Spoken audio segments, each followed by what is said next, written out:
خصوصا على أفضلهم وخاتم النبيين محمد الأمين وعلى آله وصحبه أجمعين. أما بعد فقد قال الله تبارك وتعالى في آخر سورة بني إسرائيل: أعوذ بالله من الشيطان الرجيم بسم الله الرحمن الرحيم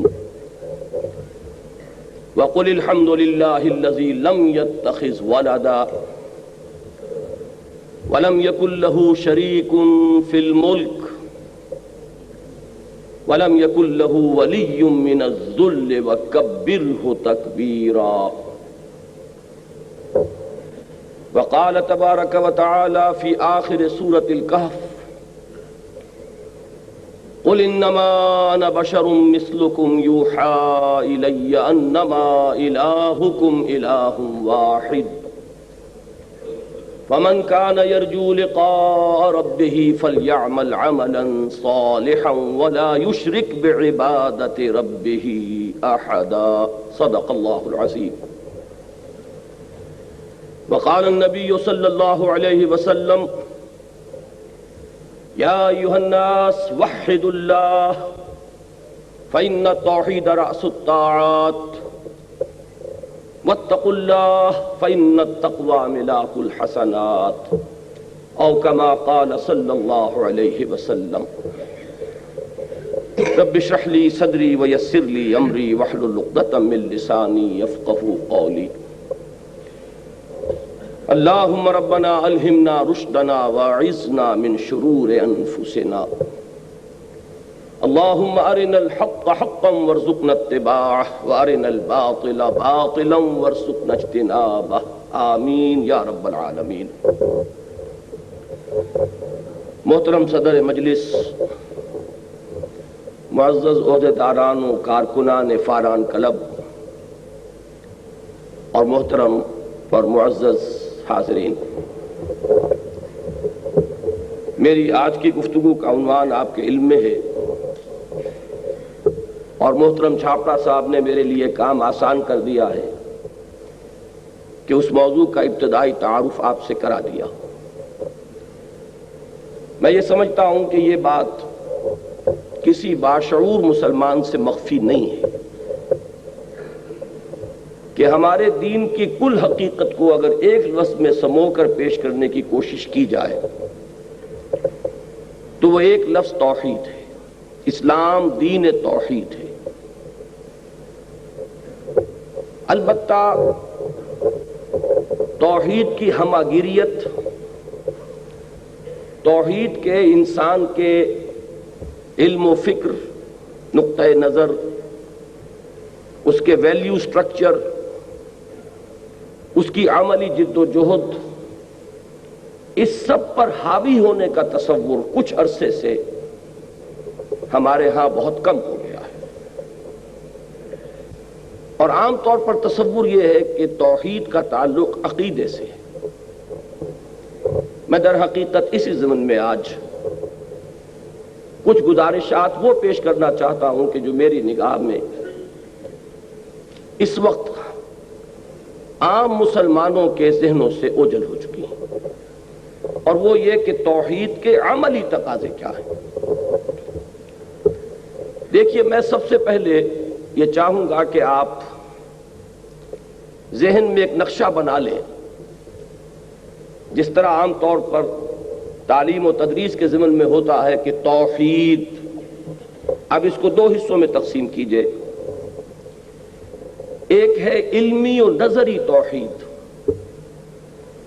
فکری توحید، یا اگر عام مذہبی اصطلاح استعمال کریں گے تو عقیدے کی توحید. اور یہی اصطلاح استعمال کی ہے امام ابن تیمیہ رحمۃ اللہ علیہ نے، توحید فی العقیدہ. اور دوسری توحید ہے عملی توحید. انسان کے رویے میں جو توحید کے نتائج مترتب ہونے چاہیے، یہ ہے دوسری قسم توحید کی. پھر اس توحید فی العقیدہ کی طرح امام ابن تیمیہ نے رحمت اللہ علیہ اس کے لیے ایک اصطلاح وضع کی ہے توحید فی الطلب. یہ میں بعد میں عرض کروں گا کہ یہ اصطلاح انہوں نے کہاں سے اخذ کی اور اس کا اس عمل کے ساتھ کیا کتنا گہرا اور کتنا منطقی ربط ہے. اب ان دو کو بھی مزید سب ڈیوائیڈ کیجئے اپنے ذہن میں. توحید فی العقیدہ کے بھی دو حصے ہیں. ایک توحید ذات، اللہ کی ذات کے بارے میں یہ جاننا کہ وہ تنہا ہے، نہ کوئی اس کا کفو ہے، نہ اس کے کوئی والدین ہیں، نہ اس کی کوئی اولاد ہے، نہ اس کا کوئی ہم اللہ ہے. یہ ہے توحید ذاتی، توحید فی الذات. اس کے لیے جامع ترین قرآن مجید میں مقام سورہ اخلاص ہے. یہی وجہ ہے کہ اس سورہ مبارکہ کو حضور صلی اللہ علیہ وسلم نے قرآن مجید کی سورتوں کی سردار بھی قرار دیا ہے اور پورے قرآن کے ثلث کے مساوی قرار دیا ہے. 1/3 قرآن کے برابر ہے صرف یہ ایک سورہ مبارکہ. قل هو اللہ احد اللہ الصمد لم یلد ولم یولد ولم یکن لہ کفوا احد. یہ سورہ مبارکہ توحید ذاتی پر نہایت جامع ہے. اس کا دوسرا حصہ ہے توحید صفاتی. اللہ تعالیٰ اپنی صفات میں بھی یکتا ہے.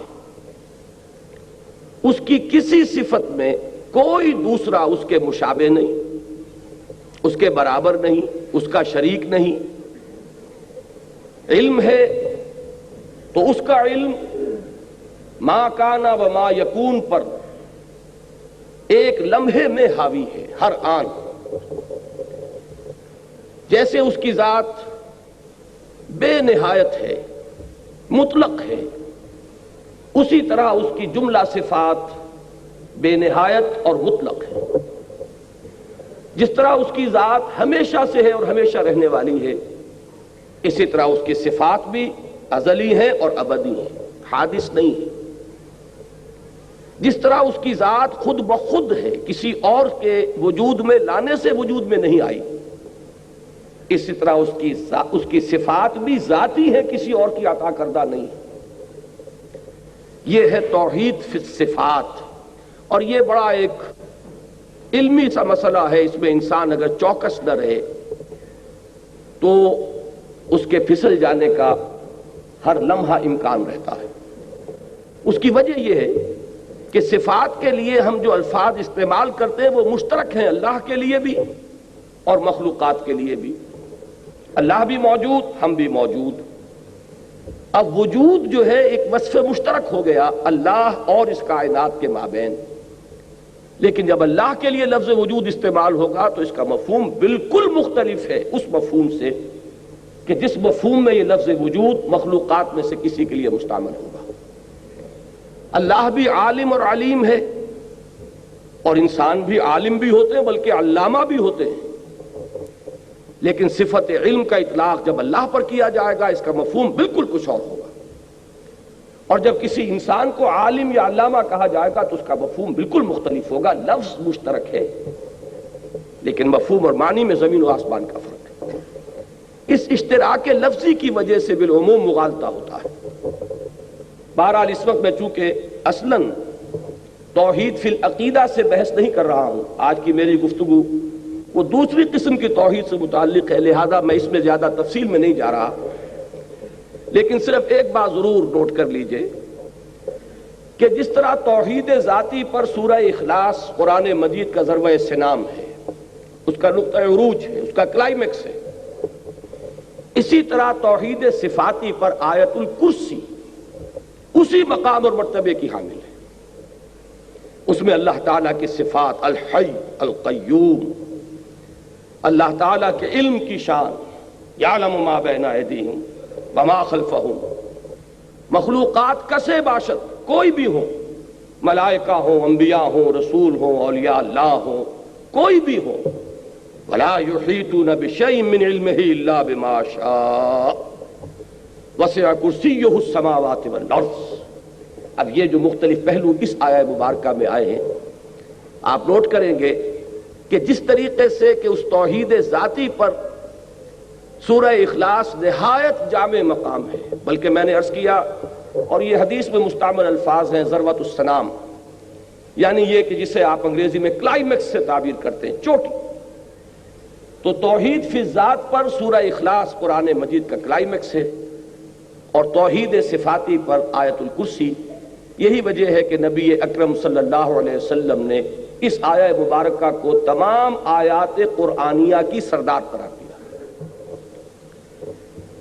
اسی طریقے سے اب توحید عملی کے بھی دو حصے کیجئے۔ ایک ہے توحید کے عملی تقاضے انفرادی سطح پر، مجھ سے تقاضا کیا ہے ایک فرد کی حیثیت سے، اور دوسرا ہے توحید کے عملی تقاضے اجتماعی سطح پر، نظام اجتماعی میں کیا تقاضا ہے کہ جو پورا کر دیا جائے تو اس معاشرے کو یا اس ریاست کو ایک موحد ریاست یا موحد معاشرہ قرار دیا جا سکتا ہے۔ میں یہاں یہ عرض کرتا چلوں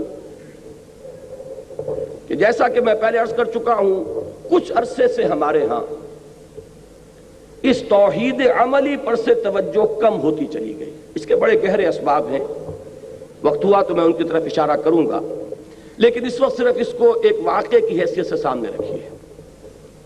کئی صدیوں سے ہمارے ہاں ساری بحث و نظار جو ہو رہی ہے وہ توحید علمی سے متعلق ہے، عقیدے کی توحید، اسی پر گفتگو ہے، اسی پر بحث و نظار ہے، اسی پر مناظرے ہیں، اسی پر تصانیف ہیں، علماء کے آپس میں جو بھی قیل و قال کے سلسلے وہ بھی اسی سے وابستہ ہیں۔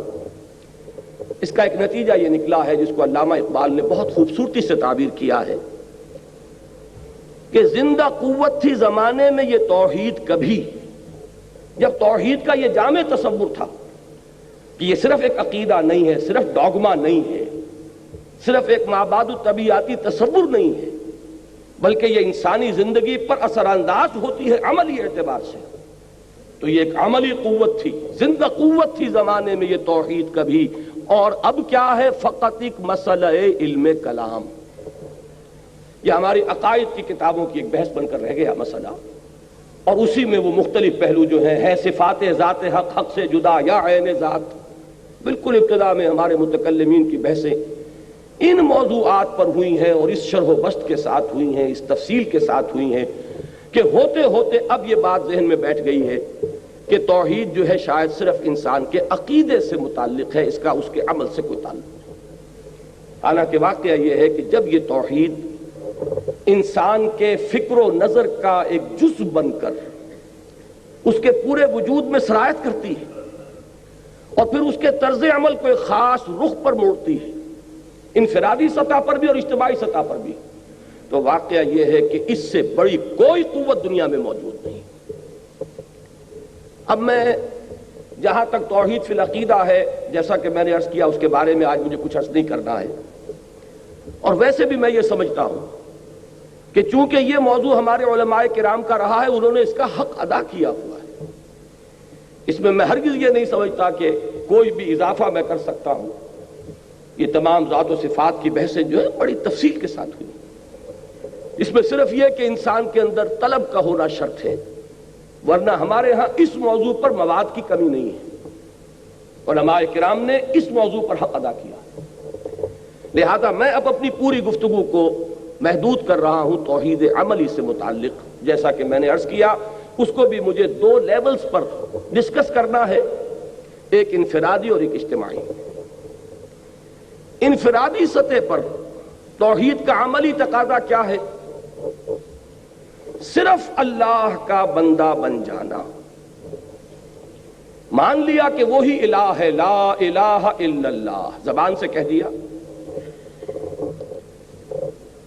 خرد نے کہہ بھی دیا لا الہ، تو کیا حاصل؟ دل و نگاہ مسلمان نہیں تو کچھ بھی نہیں۔ جب یہ لا الہ انسان کی زبان اور اس کے خرد سے ذرا نیچے اتر کر قلب میں جاگزی ہوتا ہے تو اس کا جو نتیجہ برآمد ہوگا وہ کیا ہے؟ ہم نے یہ جان لیا اللہ ایک ہے، ہم نے یہ جان لیا کہ وہ جملہ صفات کمال سے متصف ہے، ہم نے یہ جان لیا کہ نہ اسے کسی نے جنا نہ وہ جنا گیا، یہ سب جان لیا، لیکن اس کا عملی تقاضا کیا ہے کہ اب ہمتن اس کے بندے بن جاؤ، اپنی پوری زندگی اس کی بندگی میں دو. اور یہ بندگی میں دینا، اب لفظ اخلاص یہاں نوٹ کیجئے، اخلاص کے ساتھ ہو. میں نے اس موضوع پر جو چند آیات جو میری اس گفتگو کا اصل مرکز و محور بننے والی ہیں، مبنا اور مدار، تو میں نے اپنے ساتھیوں سے کہا تھا یہ آپ کے سامنے موجود ہیں. میں چونکہ اصلاً قرآن حکیمی کا طالب علم ہوں، مجھے انہی آیات کے حوالے سے آپ سے گفتگو کرنی ہے تاکہ یہ آیات جب آپ کے سامنے رہیں گی تو آپ کا بھی اس ٹیکسٹ کے حوالے سے گفتگو کے ساتھ ایک مستقل ذہنی رابطہ قائم رہے گا. ابتداءً میں یہ عرض کر دوں کہ قرآن مجید میں یوں تو کوئی بھی سورت کیا کوئی بھی صفحہ ایسا آپ کو نہیں مل سکتا کہ جس میں توحید کا ذکر نہ ہو. اسی طرح کوئی سورت کو جا کوئی صفحہ ایسا نہیں ملے گا کہ جس میں قیامت کا اور آخرت کا معاد کا ذکر نہ ہو. یہ دو وہ بنیادی چیزیں ہیں کہ جو انسان کو اس رخ پر ڈالنے کے لیے موٹیویٹ کرتی ہیں کہ جس پر اسلام اس کو ڈالنا چاہتا ہے. لیکن یہ کہ خاص طور پر جو مکی صورتیں ہیں ان میں یہ ایمانیات جو ہیں یہ بڑے تفصیل کے ساتھ زیر بحث آئے. ان میں سے 4 صورتوں کا میں ذکر کرنا چاہتا ہوں کہ جو میرے نزدیک توحید عملی پر ضربہ سنام ہے قرآن مجید کا. یہ سورہ زمر، پھر سورہ مومن، پھر سورہ حامیم السجدہ، اور اس موضوع پر کلائمیکس جو ہے وہ سورہ شورا ہے. میں نے یہاں چند آیات تو سورہ زمر کی آپ حضرات کے لیے یہ مطبوعہ شکل میں فراہم کی ہیں اور چند آیات سورہ شورا کی. اب ذرا اندازہ کیجئے کہ توحید کا یہ انفرادی سطح پر تقاضا کس شد و مت کے ساتھ سامنے آ رہا ہے. سورہ زمر کی آیات پڑھیے. تنزیل الکتاب من اللہ العزیز الحکیم،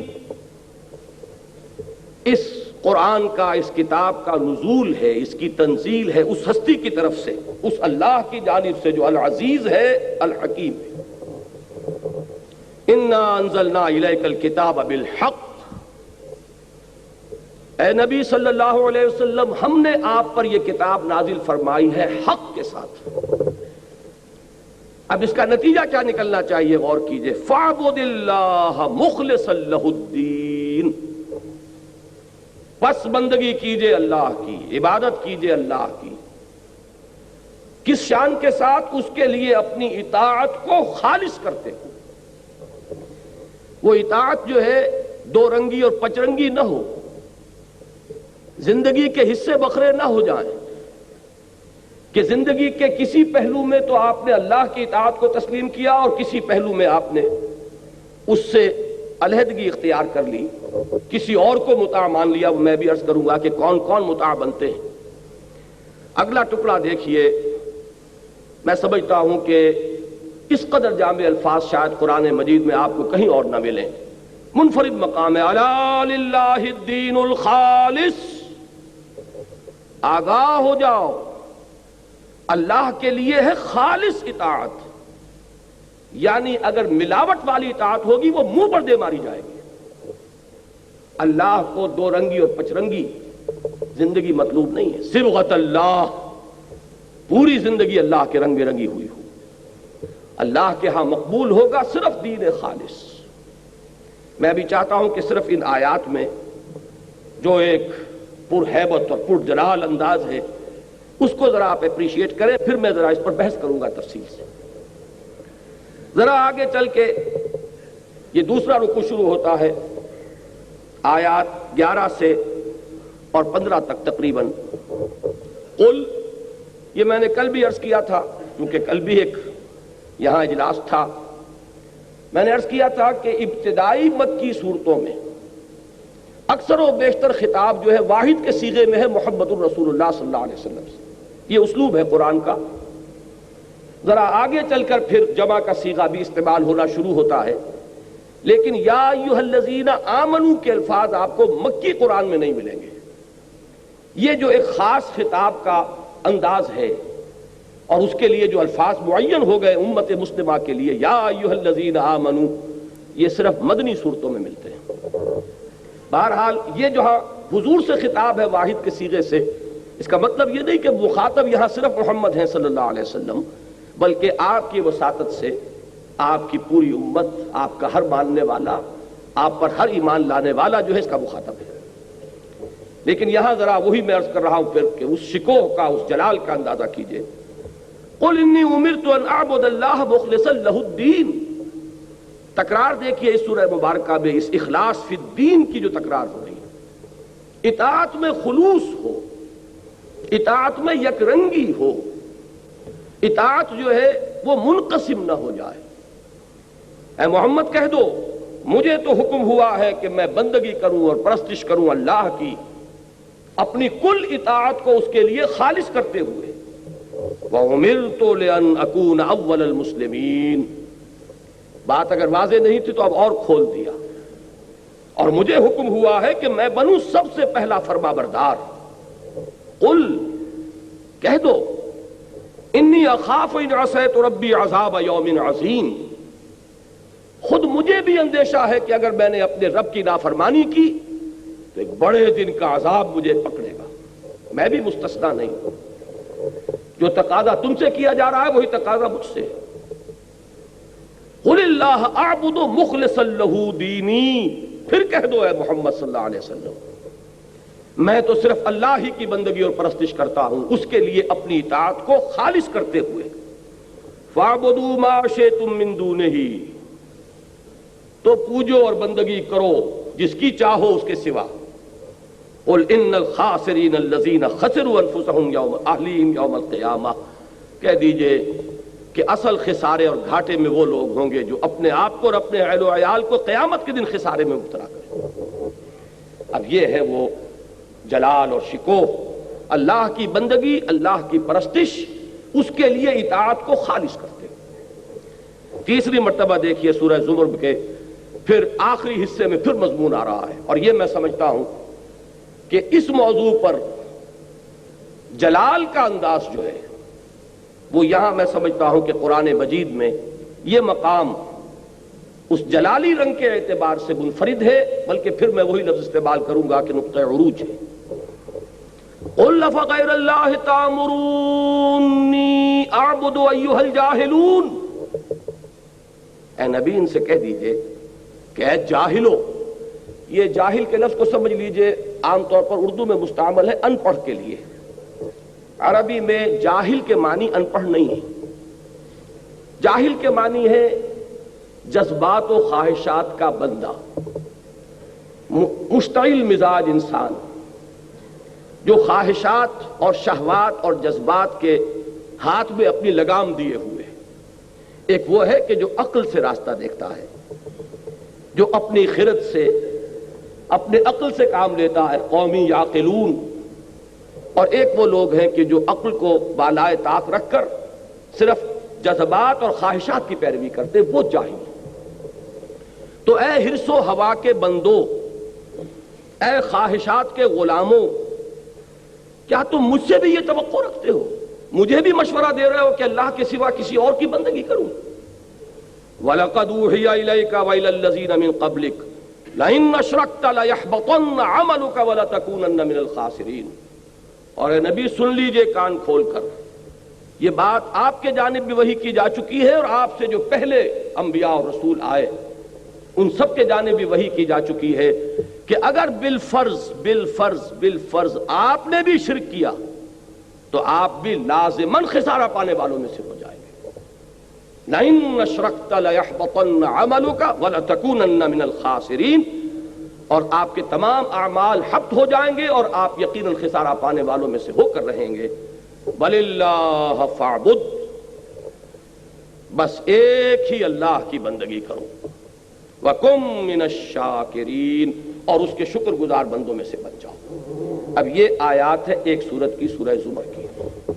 جن حضرات کو بھی قرآن مجید سے کوئی مناسبت ہے، ان کا کچھ استحضار ہے، وہ اس بات کو محسوس کریں گے کہ اس پہلو سے اللہ کی عبادت اخلاص فی الدین کے ساتھ، یہ جامع ترین مقام ہے قرآن حکیم کا۔ اب ذرا اس کا تجزیہ کیجئے، عبادت کہتے کسے؟ ہمارے اس دور زوال میں اور دور انحطاط میں عبادت کا تصور بھی نہ صرف محدود ہوا ہے بلکہ مسخ ہو گیا۔ ایک ہے کسی چیز کا محدود ہو جانا، ایک ہے اس کا بنیادی طور پر مسخ ہو جانا۔ میرے نزدیک کانسیپٹ جو ہے عبادت کا وہ صرف محدود نہیں ہوا، مسخ ہوا ہے، پرورٹڈ کانسیپٹ، کہ بس چند ریچولز ہیں، نماز روزہ ہے، جن کا انسانی زندگی کے ساتھ کوئی تعلق نہیں رہا۔ وہ ایک علیحدہ سے ایک اپینڈکس ہے، ایک ضمیمہ ہے، اس کے سوا اس کی کوئی حقیقت نہیں۔ رہ گئی رسم ازاں روح بلالی نہ رہی، اور فلسفہ رہ گیا تلقین غزالی نہ رہی۔ حج کی ایک رسم ہے جو ہو رہی ہے، 30 لاکھ افراد حج کرتے ہیں، لیکن یہ کہ اس کا کوئی اثر دنیا میں محسوس نہیں ہوتا۔ دنیا میں کیا محسوس ہوگا؟ خود مسلمان معاشرے میں کوئی اثر محسوس نہیں ہوتا۔ جس ملک سے 1 لاکھ کی تعداد میں حاجی جاتے اور آتے ہیں، کل بھی میں نے عرض کیا تھا کہ 1% ہی اگر انسان کے اخلاق، کردار اور تقوی میں بحیثیت مجموعی اضافہ ہو جائے ہر سال 1 لاکھ افراد کے حج سے، تو یہ 40 سال میں ہمارے ہاں یہ اخلاق اور تقوی جو ہے یہ کہاں سے کہاں پہنچ گئے ہوتے ہیں۔ لیکن معلوم ہوتا ہے کہ زندگی کے ساتھ اس کا کوئی تعلق نہیں۔ یہ ایک علیحدہ سے ضمیمہ ہے، اپینڈکس ہے، اس کا ہمارے فکر سے، ہمارے نقطہ نظر سے، ہمارے ویلیو سٹرکچر سے، ہمارے زندگی میں رویے سے کوئی تعلق نہیں۔ تو یہ تصور تو در حقیقت پرورٹڈ تصور ہے۔ یہ عبادات ہیں، اس میں کوئی شک نہیں، لیکن حقیقت میں عبادت نام ہے پوری زندگی میں اللہ کی بندگی، اور اس کے لیے یہ عبادات تیار کرتی ہیں۔ اقیم الصلاۃ علی ذکری، نماز کو قائم کرو میری یاد کے لیے، بھول نہ جاؤ۔ کل ہی میں سنا چکا ہوں یہاں حفیظ جالندری کا شعر، بڑا پیارا شعر ہے، مجھے بہت پسند ہے، کہ سرکشی نے کر دیے دھندلے نقوش بندگی، آؤ سجدے میں گریں لوح جبیں تازہ کریں۔ یہ سرکشی، یہ تمرد جو ہے، اس نے ہمارے اندر سے وہ عبدیت کا نقش جو ہے کچھ اس کی وجہ سے دھندلا گیا ہے۔ سجدے میں گرو تاکہ وہ نقش پھر تازہ ہو۔ تو نماز اس لیے ہے، روزہ اس لیے ہے تاکہ تم اپنے جو آپ کے اینیمل انسٹنکٹس ہیں ان پر قابو یافتہ ہو سکیں۔ یہ نہ ہو کہ اندر سے بھوک کا تقاضا ابھرے اور آپ اتنے بےتاب ہو جائیں کہ حلال اور حرام کی تمیز نہ رہے، اندر سے آپ کی شہوت جو ہے انگڑائی لے اور آپ اندھے ہو جائیں کہ آپ کو کچھ نہ نظر آئے کہ اس کے لیے حرام راستہ کون سا اور حلال راستہ کون سا۔ اس کے لیے ایک مشق ہے، کتب علیکم الصیام کما کتب علی الذین من قبلکم لعلکم تتقون۔ اور اگر عین حالت صوم میں جھوٹ بولا جا رہا ہو، عین حالت صوم میں بے ایمانی کی جا رہی ہو، عین حالت صوم میں رشوت دی یا لی جا رہی ہو، تو اس کو حضور نے فرما دیا ہے، آپ نے کوئی چیز چھپا کر نہیں رکھی، کہ کم من صائم لیس لہ من صومہ الا الجوع، کہ کتنے ہی روزے دار ایسے ہیں کہ انہیں اپنے روزوں سے سوائے بھوک اور پیاس کے اور کچھ حاصل نہیں ہوتا۔ من لم یدع قول الزور والعمل بہ فلیس للہ حاجۃ ان یدع طعامہ وشرابہ، جو شخص جھوٹ بولنا اور جھوٹ پر عمل کرنا ترک نہیں کرتا تو اللہ کو تو کوئی احتیاج نہیں ہے کہ وہ اپنا کھانا پینا ترک کر دے۔ یہ روزہ نہیں ہے، فاقہ ہے۔ زکوٰۃ اس لیے ہے کہ مال کی محبت کو دل میں سے کھرچ دے۔ یہ ساری چیزیں در حقیقت اس بڑی عبادت کے لیے تیار کرنے والی ہیں۔ میں اللہ کا شکر ادا کرتا ہوں کہ بہت سے مفکرین، مصنفین، دانشور، بہت سے داعیان الی اللہ، ان کی کوششوں کے ذریعے سے یہ تصور عام ہو چکا ہے۔ اب ہمارے بالکل عوام الناس میں جو حلا میں تو شاید یہ بات ہو کہ وہ صرف ریچولسٹک کانسیپٹ جو ہے وہ ابھی چلا آ رہا ہو، لیکن پڑھے لکھوں لوگوں کی ایک بڑی تعداد جو ہے اب اس حقیقت سے تو آشنا ہو چکی ہے کہ عبادت کا مفہوم ہے پوری زندگی میں اللہ کی بندگی۔ زندگی آمد برائے بندگی، زندگی بے بندگی شرمندگی۔ لیکن میں یہ سمجھتا ہوں اس فہرست میں یقیناً میرے نزدیک اس دور میں جو بڑے بڑے مشاہیر جن کے نام آئیں گے ان میں علامہ اقبال کا نام سر فہرست ہے، اس لیے کہ ان کا دائرہ جو ہے وہ بہت پھیلا ہے، بہت وسیع ہوا ہے اثر اور نفوذ کا۔ پھر اسی میں آپ کو مولانا مودودی کا نام ملے گا جنہوں نے اس تصور کو واضح کیا ہے۔ یہ تصور جو ہے اور بھی بہت سے اہل قلم حضرات ہیں کہ جنہوں نے اب عام کر دیا ہے ہمارے ہاں اب یہ تصور جو ہے کوئی اجنبی تصور نہیں ہے کہ لوگ اب جانتے ہیں کم سے کم، چاہے اس پر عمل پیرا نہ ہو، کہ عبادت کا مفہوم پوری زندگی میں اللہ کی بندگی ہے۔ لیکن ایک چیز کی اس میں کچھ کمی کا تاحال احساس ہے، اور وہ احساس یہ ہے کہ بندگی کا تصور تو واضح ہو گیا، لیکن اس کا ایک دوسرا ایلیمنٹ ہے، وہ پرستش کا ایلیمنٹ ہے۔ ایک اطاعت کا ایلیمنٹ ہے، دوسرا محبت کا ایلیمنٹ ہے۔ جب تک کہ یہ اطاعت اللہ تعالیٰ کی محبت خداوندی کے جذبے سے سرشار ہو کر نہ کی جا رہی ہو، عبادت کا حق ادا نہیں ہوگا۔ مجرد اطاعت تو ہم انگریز کی بھی کر رہے تھے، لیکن اس کی عبادت نہیں کر رہے تھے، وہ مجبوری کی اطاعت تھی۔ اطاعت مدینے کے منافقین بھی کرتے تھے محمد الرسول اللہ صلی اللہ علیہ وسلم کی اور اللہ کے احکام کی، لیکن یہ مجبوری کی اطاعت تھی۔ اللہ کی عبادت کے یہ دو اجزاء ہیں، اور اللہ تعالی رحمت نازل فرمائے امام ابن تیمیہ اور حافظ ابن قیم رحمہم اللہ پر کہ انہوں نے خوب اس کو واضح کر دیا ہے۔ ہمارے ہاں ان سے پہلے جو جمہور ائمہ لغت ہیں، انہوں نے عبادت کا مفہوم بیان کیا تھا، العبادت التذلل۔ عبادت نام ہے کسی کے سامنے بچھ جانے کا، عاجزی اختیار کرنے کا، کسی کے سامنے جھک جانے کا۔ میرے نزدیک اس میں بہترین لفظ وہی ہے جو میں نے پہلے استعمال کیا، بچھ جانا۔ یہ تذلل کا صحیح ترین مفہوم ادا کرتا ہے۔ العبادت و تذلل، یہ تو گویا کہ اس لفظ کے اندر ہمیشہ سے یہ مفہوم موجود تھا، لیکن امام ابن تیمیہ اور حافظ ابن قیم نے یہ دو اجزاء علیحدہ علیحدہ کر کے بیان کیے۔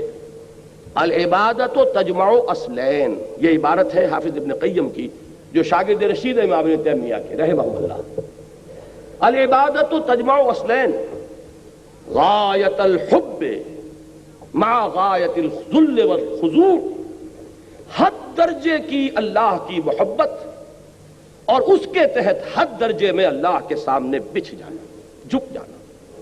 یہی وجہ ہے کہ میں دو الفاظ فارسی کے استعمال کیا کرتا ہوں لفظ عبادت کے مفہوم کو ادا کرنے کے لیے۔ محض بندگی کافی نہیں ہے، اگرچہ شیخ سعدی رحمۃ اللہ علیہ نے یہ اس آیہ مبارکہ کی اصل میں ترجمانی کی ہے کہ وما خلقت الجن والانس الا لیعبدون، کہ زندگی آمد برائے بندگی، زندگی بے بندگی شرمندگی۔ لیکن یہ کہ محض بندگی سے عبادت کا حق ادا نہیں ہوگا جب تک کہ لفظ پرستش اس میں شامل نہ کیا جائے۔ پرستش آپ کو معلوم ہے کہ اس میں اصل شے محبت ہوتی ہے۔ پرستار، قوم پرست، وطن پرست، زر پرست، اس پرستش میں اصل شے ہے محبت، کسی چیز کے ساتھ دلی لگاؤ۔ جب یہ دونوں چیزیں یکجا ہو جائیں گی، جیسا کہ میں نے ابھی آپ کو الفاظ سنائے، غایت الحب مع غایت الذل والخضوع، حد درجے کی محبت اللہ کی اور حد درجے کا اس کے سامنے بچھ جانا، دو کیفیتیں جمع ہو جائیں گی تو اللہ تعالیٰ کی عبادت کا حق ادا ہوگا۔ اب وہ نوٹ کیجئے ان دونوں کو، بلکہ ان میں ایک جو ریشو پروپورشن ہے اس کو بھی ایک مثال سے سمجھ لیجئے۔ جیسے میرا یہ جسم ہے، نظر یہ آ رہا ہے، لیکن اس کا سارا وجود اس روح سے ہے یا جان سے ہے، یوں کہہ لیجئے۔ میں روح کی بحث میں اس وقت نہیں جانا چاہتا، وہ ایک علیحدہ شے ہے، لیکن جان، لیکن وہ نظر نہیں آتی۔ یہ 2 من کا جو ہے وزن اس جسم کا ہے، اس جان کا نہیں ہے۔ بالکل اسی طریقے سے عبادت کا جسد جو ہے وہ اطاعت سے بنتا ہے۔ اطاعت تو نظر آ جائے گی، اللہ کا حکم آپ نے مانا کہ نہیں مانا، اللہ کے حکم سے سرتابی کی یا یہ کہ اس کے سامنے سر جھکا دیا، یہ سب کے سامنے ہوگا، اور یہی ہے اس کا وہ جسد ظاہری۔ البتہ اس کو عبادت بنانے والی اصل روح باطنی وہ محبت ہے اللہ کی۔ اگر اس کی چاشنی شامل نہ ہو تو بس یہ پھر ایک مارے باندھے کی اطاعت ہے، عبادت نہیں۔ اب ان دونوں چیزوں کو علیحدہ علیحدہ سمجھیے۔ توحید فی الاطاعت کیا ہے جس پر یہاں زور دیا گیا؟ مخلصا لہ الدین، اللہ کے لیے اپنی اطاعت کو خالص کرتے ہوئے۔ اور شرک فی الاطاعت کیا ہے؟ اسی طرح توحید فی المحبت کیا ہے اور شرک فی المحبت کیا ہے؟ میں چاہتا ہوں کہ بالکل الجبرہ کے قواعد کی طریقے سے ان چیزوں کو سمجھیے۔ توحید فی الاطاعت کیا ہے؟ اللہ تعالی جملہ اطاعتوں کی نفی نہیں کرتا۔ اطاعت کرو والدین کی، اطاعت کرو اساتذہ کی، اطاعت کرو اولو الامر منکم کی، لیکن مطاع مطلق صرف اللہ ہوگا، ساری اطاعتیں اس کی اطاعت کے تابع ہو گئیں تو توحید فی الاطاعت۔ کوئی ایک اطاعت بھی اس کی اطاعت سے آزاد ہو کر اس کے برابر آ کر بیٹھ گئی یا اس سے بالا تر ہو گئی تو یہ شرک فی الاطاعت۔ اس کو حضور صلی اللہ علیہ وسلم نے یوں ادا فرمایا کہ لا طاعت لمخلوق فی معصیت الخالق، مخلوق میں سے کسی کی اطاعت نہیں کی جائے گی کسی ایسے معاملے میں کہ جس میں خالق کی معصیت لازم آ رہی، اس دائرے کے اندر والدین کا حکم مانو، بیوی شوہر کا حکم مانے، طالب علم اساتذہ کا حکم مانے، مرید مرشد کا حکم مانے، عام شہری جو بھی حکام ہیں ان کے حکم مانے، لیکن یہ کہ ان تمام اطاعتوں پر سب پر حاوی اطاعت اللہ کی اطاعت ہو جائے تو یہ ہے توحید فی الاطاعت۔ اور کوئی ایک اطاعت بھی اگر اس کے ہم پلہ ہو گئی، اس کی اطاعت سے آزاد ہو گئی تو یہی شرک فی الاطاعت ہے، اور شرک فی الاطاعت شرک فی العبادت ہوگی، اس لیے کہ عبادت کا جزو اعظم اطاعت ہے۔ اب یہ اگر آپ نے الجبر کا یہ اصول سمجھ لیا تو اب اس کو اپلائی کیجئے، بڑے بڑے پرابلمز حل ہو جائیں گے۔ سب سے پہلا جو آپ سے اطاعت کا طلبگار بنتا ہے وہ آپ کا اپنا نفس ہے۔ مولانا روم کا بڑا پیارا شعر ہے کہ نفس ماں ہم کم طرز فرعون نیست لیکن اورا عون ایرا عون نیست۔ بڑی عجیب اور بڑی پیاری صنعت لفظی ہے اس میں۔ میرا نفس بھی فرعون سے کم نہیں ہے۔ کیوں کہ فرعون کیا کہتا تھا کہ یہ مصر کی حکومت میری ہے، الیس لی ملک مصر وہذہ الانہار تجری من تحتی، یہاں میرا حکم چلے گا، میں نہیں جانتا کون اللہ کون رسول کون موسیٰ کون ہارون، کیا حلال کیا حرام، میرا حکم چلے گا۔ اسی طریقے سے میرا یہ نفس بھی کہتا ہے کہ یہ جو وجود ہے اس پر میری مرضی چلے گی، یہ میری مملکت ہے، میری سلطنت ہے، میں نہیں جانتا کیا حلال کیا حرام، کیا جائز کیا ناجائز، جو میرا تقاضا ہے پورا کرو۔ اب اگر ایک انسان اپنے نفس کا تقاضا پورا کر رہا ہے بغیر یہ دیکھے کہ جائز ہے یا ناجائز، اور کسی ایسے طریقے سے اپنے نفس کے کسی تقاضے کی تسکین کر رہا ہے کہ جس کو اللہ نے حرام قرار دیا ہے، تو اس نے اپنے نفس کو مطاع مطلق بنا لیا اللہ کے بالمقابل، گویا کہ اس کا نفس اس کا الہ بن گیا۔ قرآن مجید نے 2 مقامات پر اس کو صاف کر دیا، ارأیت من اتخذ الہہ ہواہ افانت تکون علیہ وکیلا۔ اے نبی آپ نے غور کیا اس شخص کے حال پر جس نے اپنی خواہش نفس کو اپنا معبود بنایا ہوا ہے؟ ذرا نوٹ کیجئے یہاں لفظ الہ کا آیا ہے کہ یہ بیٹھ کر 1000 دانے کی تسبیح پڑھ رہا ہے لا الہ الا اللہ لا الہ الا اللہ، لیکن اس بدبخت کا نفس اندر جو ہے الہ بنا بیٹھا ہے، جو مخلوت می روند آکار دیگر می کنند، وہاں جا کر اس کا نفس اس کا معبود ہوتا ہے۔ معلوم یہ ہوا اے نبی کیا آپ ایسے شخص کی ذمہ داری قبول کر سکتے ہیں جس نے کہ اپنی خواہش نفس کو اپنا الہ بنا لیا ہے؟ لفظ الہ تاکہ کوئی اشتباہ نہ رہے، یا لفظ مطاع آتا تو شاید آپ کہتے کہ مطاع کا لفظ الہ کا لفظ تو نہیں۔ ارأیت من اتخذ الہہ ہواہ افانت تکون علیہ وکیلا۔ اب یہ نوٹ کر لیجئے آسان نہیں ہے اس نفس کے پنجے سے رستگاری۔ وہ جو میں عرض کر رہا تھا کہ بڑی پیاری صنعت لفظی ہے اس شعر میں، لیکن اورا عون ایرا عون نیست، عون کہتے ہیں مدد کو، پنجابی میں یہ لفظ اسی سینس میں مستعمل ہے، مدد، یعنی اگر لاؤ لشکر ہے تو یہ فرعون کے پاس لاؤ لشکر تھا، لہذا اس نے زبان سے بھی کہہ دیا انا ربکم الاعلی، میں فقیر درویش ہوں، میرے پاس کوئی لاؤ لشکر نہیں، لہذا میں زبان سے تو کچھ نہیں کہتا، لیکن نفس میرا اندر سے یہی کہتا۔ یہاں سے آگے چلتے جائیے، جس شے کو بھی آپ نے اللہ تعالیٰ کی اطاعت سے آزاد ہو کر مطاع مان لیا، چاہے عقیدے میں نہیں مانا عمل میں مانا، وہ عمل میں آپ کا مطاع مطلق بنا، وہ عمل میں آپ کا معبود بنا، اور وہ توحید فی الاطاعت کے دائرے سے آپ نکل گئے۔ اب اسی طریقے سے محبت کو لیجئے، یہاں بھی فارمولہ وہی ہے، محبت کی نفی نہیں ہے۔ اولاد سے محبت کرو، وطن سے محبت کرو، قبیلے سے محبت کرو، قوم سے محبت کرو، بیوی سے محبت کرو، بیوی شوہر سے محبت کرے، والدین سے محبت کرو، قطعاً کوئی حرج نہیں، لیکن تمام محبتوں سے بالا تر محبت اللہ کی رہے، تب تو یہ توحید فی المحبت ہے۔ اور توحید فی المحبت اصل روح ہے، اصل جان ہے توحید فی العبادت کی، اس لیے کہ عبادت کو میں نے 2 اجزاء میں تقسیم کر دیا آپ کے سامنے، اطاعت اور محبت۔ اگر کسی ایک شے کی محبت بھی اللہ کی محبت کے برابر آ کر اس دل کے سنگھاسن پر بیٹھ گئی تو یہ شرک فی المحبت ہوگا، اور کوئی محبت اس سے بھی بالا تر ہو گئی تو اب شرک سے بھی کوئی بڑا لفظ اس کے لیے آپ کو وضع کرنا ہوگا۔ یہ اگر اصول سامنے آ گیا تو اب نوٹ کیجئے، مال کی محبت، اگر اس مال کی محبت میں آپ اتنے مبتلا ہیں کہ حلال اور حرام کی تمیز ختم ہو گئی ہے، تو آپ کا محبوب حقیقی یہ مال ہے۔ جو محبوب حقیقی ہے وہی در حقیقت معبود حقیقی ہے۔ آپ کا معبود دولت ہے۔ فرق صرف یہ ہے کہ ہندو نے لکشمی دیوی کی مورتی بھی بنا لی، اس کو ڈنڈوت کرتا ہے، اس کو سجدہ کرتا ہے، لیکن ظاہر بات ہے کہ وہ لکشمی دیوی کو پوجتا ہے تو لکشمی دیوی کے لیے نہیں پوجتا، دولت کے لیے پوجتا ہے، اس لیے کہ وہ دولت کی دیوی ہے۔ اس کے خیال میں جس پر اس کی نگاہ کرم ہو جائے گی اس کے بارے نیارے ہو جائیں گے۔ آپ نے کوئی لکشمی بائی یا لکشمی دیوی تو سامنے نہیں رکھی، لیکن جو نتیجہ ہے وہاں تک آپ بھی پہنچے ہوئے کہ ہوس چھپ چھپ کے سینوں میں بنا لیتی ہے تصویریں، اندر تو وہ بت قدِ آباد ہیں۔ دولت کی پرستش اور دولت کی محبت اگر اللہ کی محبت سے بالا تر ہو گئی تو آپ کا معبود دولت ہے۔ اور یہاں میں آپ کو، جیسے وہاں میں نے ایک آیت پر اکتفا کی ہے، یہاں ایک حدیث کافی ہوگی۔ تعس عبد الدینار وعبد الدرہم، ذرا نوٹ کیجئے کس قدر واضح الفاظ۔ یہ ماضی کا بھی صیغہ ہو سکتا ہے اور انشاء بھی اس میں ہو سکتی ہے۔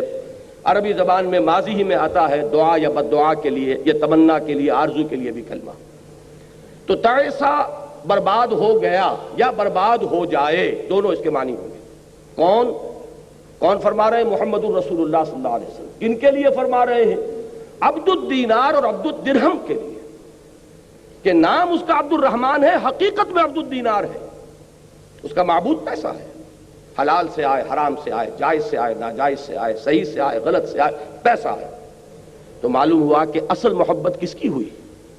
پیسے کی۔ جو محبوب حقیقی ہے وہی آپ کا معبود اصلی ہے۔ ہاں یہ محبتیں ہوں لیکن اللہ کی محبت کے تابع ہوں تو کوئی حرج نہیں۔ مال سے بھی محبت کرو، کوئی حرج نہیں، لیکن اللہ کی محبت سے نیچے نیچے۔ اس میں وہ آیہ مبارکہ ذرا نوٹ کر لیجئے جو سورہ توبہ میں آئی ہے، آیت نمبر 24، لرزا دینے والی آیت۔ قل، اے نبی ان سے کہہ دیجئے، ان کان آباؤکم و ابناؤکم و اخوانکم و ازواجکم و عشیرتکم و اموال اقترفتموها و تجارت تخشون کسادها و مساکن ترضونها احب الیکم من اللہ ورسولہ و جہاد فی سبیلہ فتربصوا حتی یاتی اللہ بامرہ واللہ لا یہدی القوم الفاسقین۔ اے نبی ان سے کہہ دیجئے، اگر تمہیں اپنے باپ، اپنے بیٹے، اپنے بھائی، اپنی بیویاں، اپنے اعزاء و اقارب، اپنے وہ مال جو تم نے بڑی محنت سے جمع کیے ہیں، اپنے وہ کاروبار جن کا تمہیں اندیشہ لاحق رہتا ہے کساد بازاری کا، اور اپنے وہ گھر جو بڑے ارمانوں سے بنائے ہیں اور سجائے ہیں، اگر یہ 8 چیزیں تمہیں محبوب تر ہیں اللہ سے اور اس کے رسول سے اور اللہ کی راہ میں جہاد سے، تو جاؤ، دفع ہو جاؤ، انتظار کرو یہاں تک کہ اللہ اپنا فیصلہ سنا دے۔ اور اللہ ایسے فاسقوں کو ہدایت نہیں دیتا۔ یہ تو منفی انداز ہے، اور مثبت انداز میں فرما دیا گیا سورہ بقرہ میں، والذین آمنوا اشد حبا للہ۔ یہ شرک فی المحبت اور توحید فی المحبت پر یہ آیت جو ہے یہ قرآن مجید کا ذروہ سلام ہے۔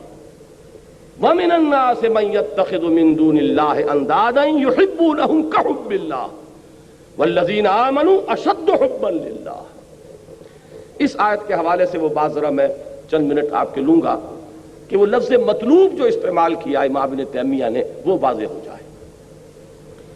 اصل میں جو شے انسان کی محبوب ہے وہی اس کا مطلوب ہے، اور اللہ تعالیٰ نے انسان کی نفسیات کچھ اس طور سے بنائی ہے کہ اس میں کسی نہ کسی شے سے محبت اور کسی نہ کسی شے کی طلب جو ہے وہ باقی تمام اس کے انسٹنکٹس پر غالب آ جاتی ہے۔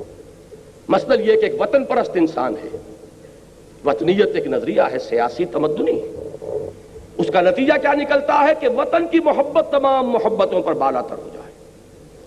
قوم پرست انسان آپ کسے کہتے ہیں؟ کہ جس میں قوم کی محبت تمام محبتوں سے بالا تر ہو جائے۔ یہی وہ چیز ہے جس کو کہ جیسا کہ میں نے عرض کیا کہ یہ جدید چونکہ تصورات ہیں، یہ نیشنلزم کا جو بھوت آج پوری دنیا کے سروں پر سوار ہے، ہمارے علماء اس سے واقف نہیں ہیں بالعموم۔ اس کو پہچاننے والا وہی شخص ہو سکتا تھا جس نے اپنے بارے میں کہا ہے کہ میں خود اس آگ میں ڈالا گیا ہوں مثل خلیل، کہ میں اس آگ میں ڈالا گیا ہوں مثل خلیل۔ جدید فکر، جدید تہذیب، جدید تمدن کو اندر سے جا کر جس نے دیکھا تھا، وہ شخص تھا کہ جس نے اس کو پہچانا کہ یہ وطنیت کا نظریہ جو ہے اس دور میں یہ سب سے بڑا شرک ہے، اس لیے کہ اس میں وطن کی محبت کو تمام محبتوں پر بالا تر کیا جاتا ہے۔ وطن کی جے، یہ کیا ہے؟ وطن کی عظمت کا ترانہ ہے جو اب آپ گاتے ہیں کھڑے ہو کر، یہ اس کی عبادت ہے جو آپ سر انجام دیتے ہیں۔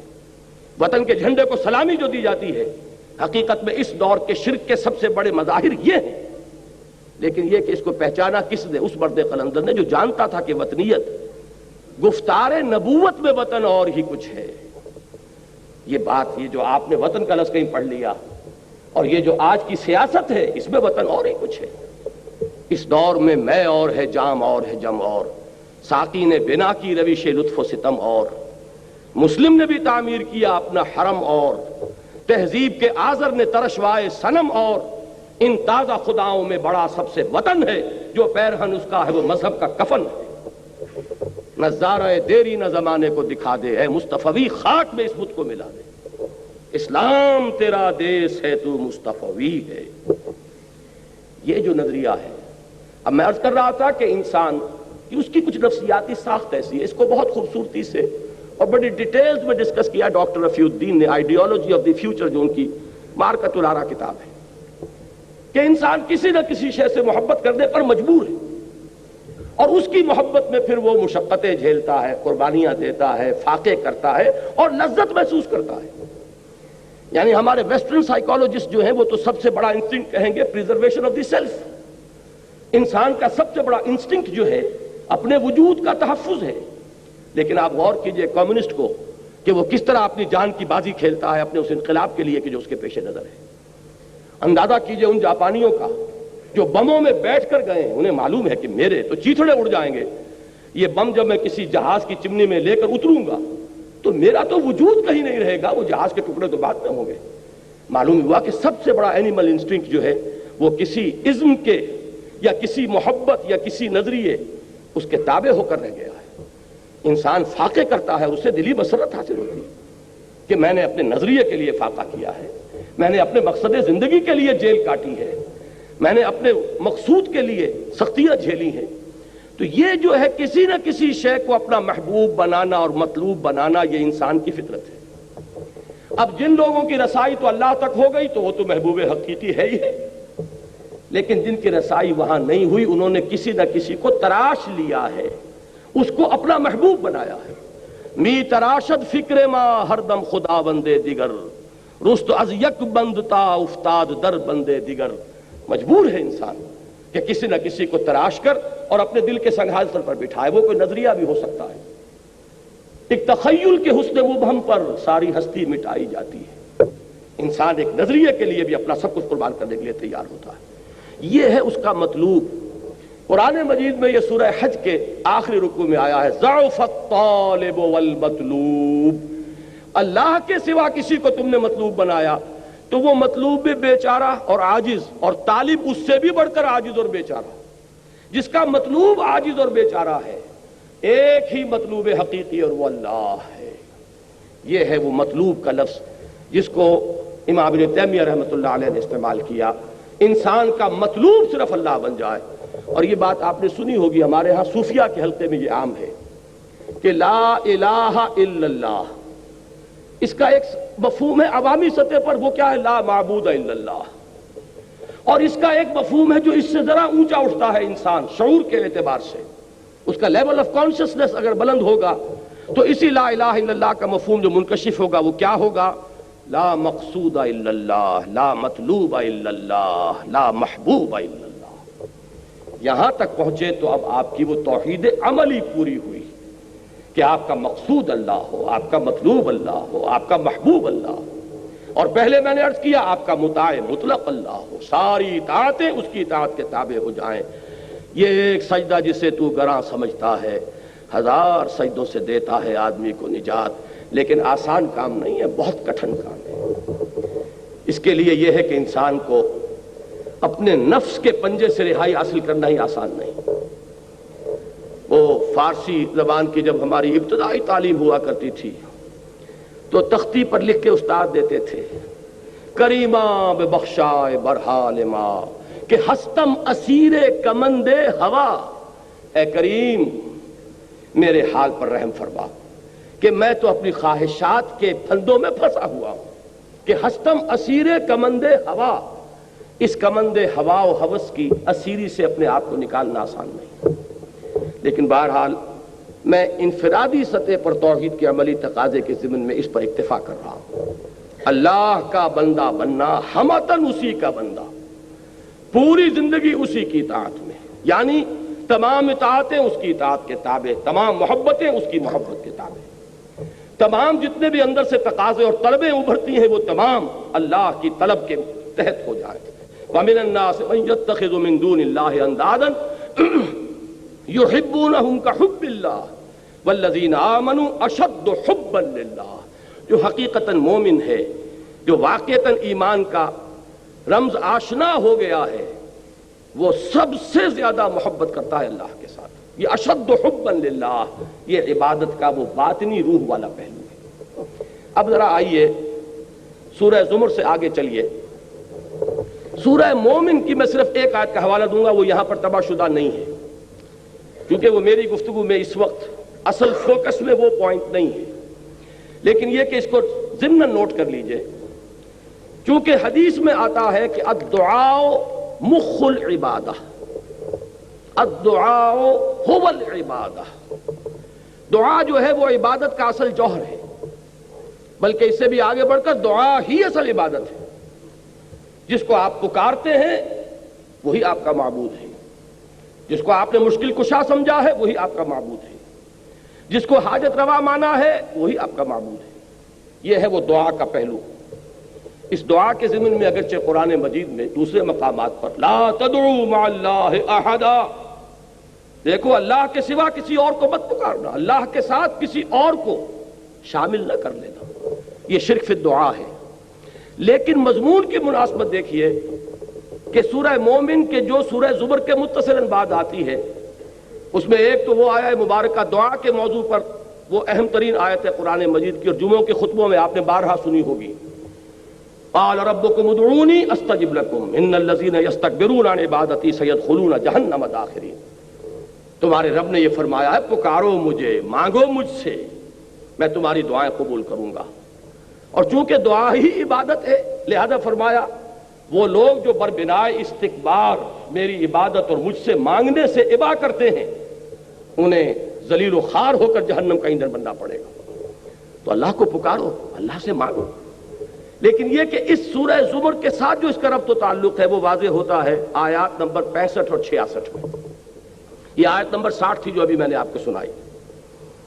آیت نمبر 65 ہے هو الحی لا الہ الا ہو فادعوہ مخلصین لہ الدین۔ دیکھیے وہی لفظ یہاں آ گیا، وہ اللہ ہے، وہ زندہ جاوید ہستی کے جس کے سوا کوئی معبود نہیں، بس پکارو اسے، اس کے لیے اپنی اطاعت کو خالص کرتے ہو۔ اگر دعائیں کرتے رہو اور اخلاص فی الاطاعت نہیں ہے، دعائیں تمہارے منہ پر دے ماری جائیں گی۔ یہ دعا کوئی میکینیکل پروسیس نہیں ہے۔ یہ جو آج بہت سے لوگ سوال کرتے ہیں کیا وجہ ہے ہماری دعائیں قبول نہیں ہوتی، پہلے لوگوں کی دعائیں قبول ہوتی تھی۔ نبی اکرم صلی اللہ علیہ وسلم نے اس کی وضاحت کر دی ہے۔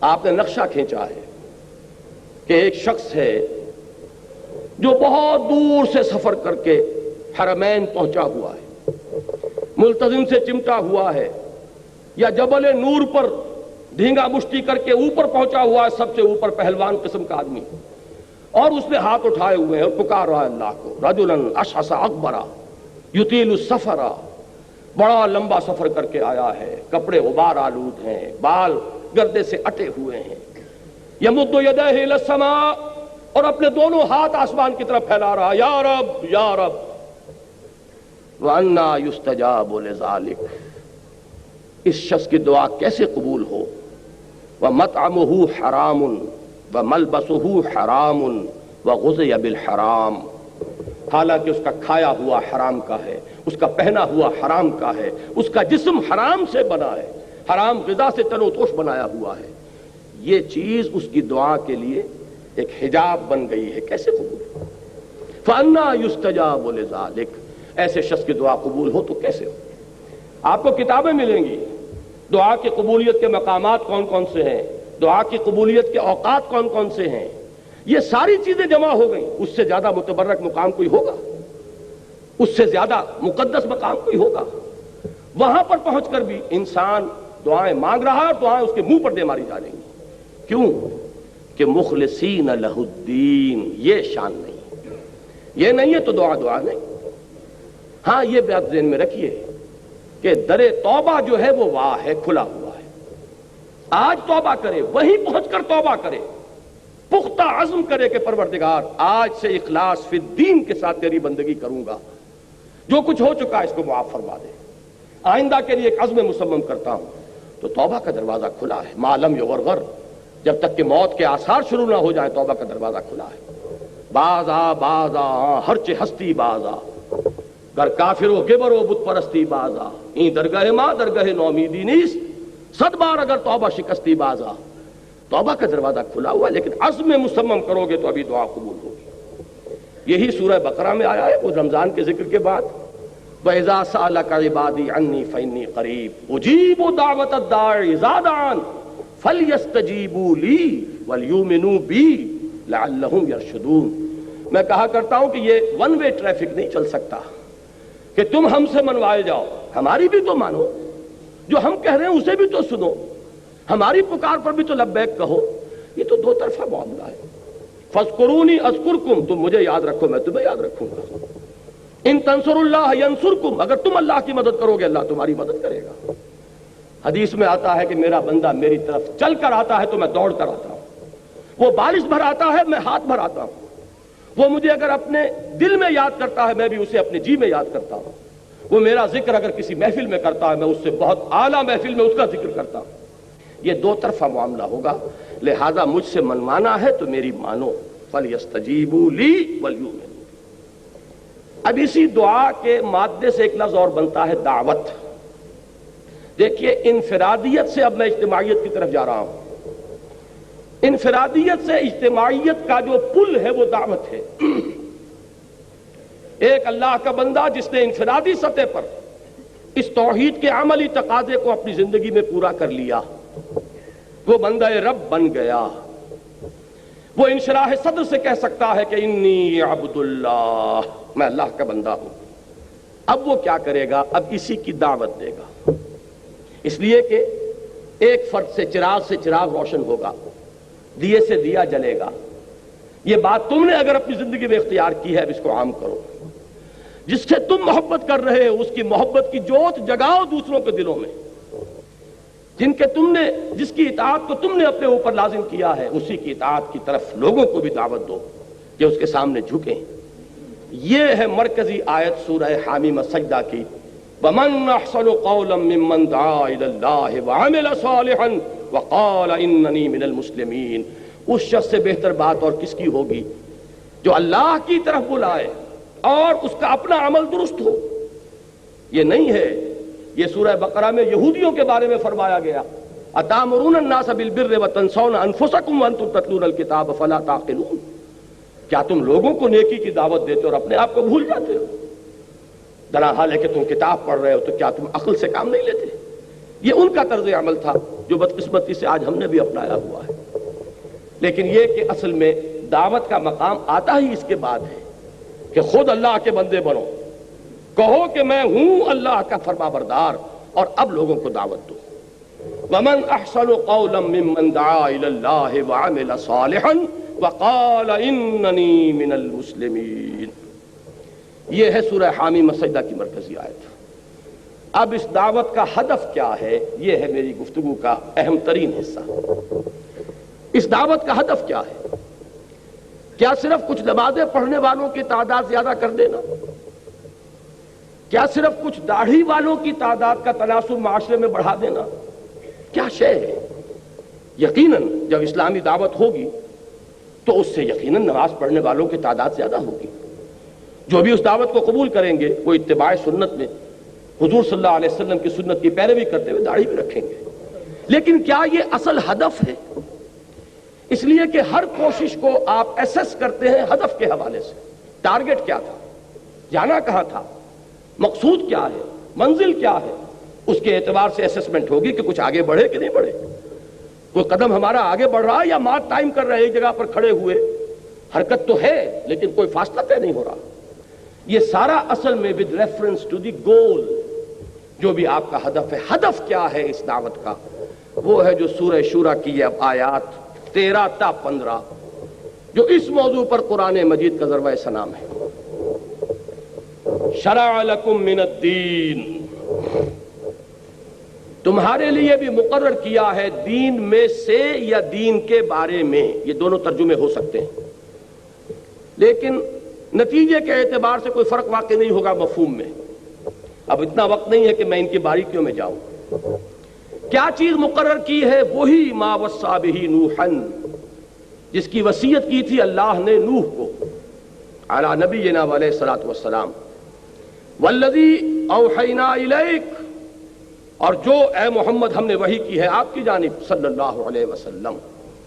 وما وصینا بہ ابراہیم وموسیٰ وعیسیٰ، اور جس کی ہم نے تاکید کی تھی ابراہیم کو اور موسیٰ کو اور عیسیٰ کو علی نبینا علیہ الصلوۃ والسلام۔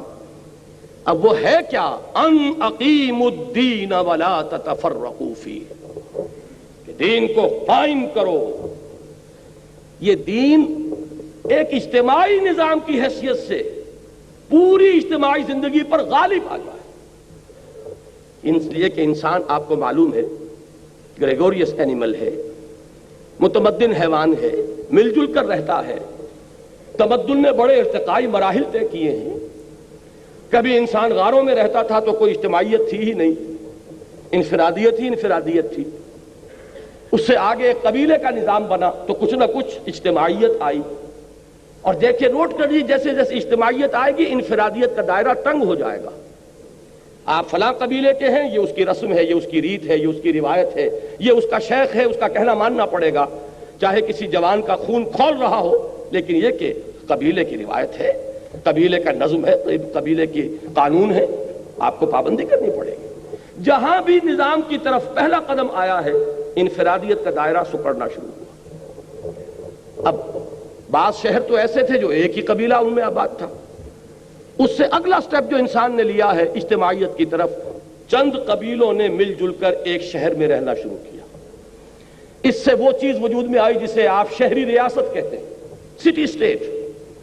اس لیے کہ جب چند قبیلے رہیں گے تو ایک تو ان کا اپنا اپنا یونٹ ہے، ان کے اپنے رسوم ہیں، رواجات ہیں، ان کی اپنی روایات ہیں، لیکن یہ کہ جو انٹر ایکشن ہوگا ان کے مابین، اس کے لیے کچھ نہ کچھ طے کرنا پڑے گا، کچھ نہ کچھ اصول ہوں گے، وہ لکھے ہوئے ہوں یا نہ ہوں، اس سے کوئی فرق واقع نہیں ہوتا، لیکن کچھ نہ کچھ ایک دستور جو ہے وہ بالکل ایک ابتدائی اور پریمیٹیو فارم میں وہ پیدا ہو جائے گا جبکہ دو قبیلے ایک جگہ رہیں گے۔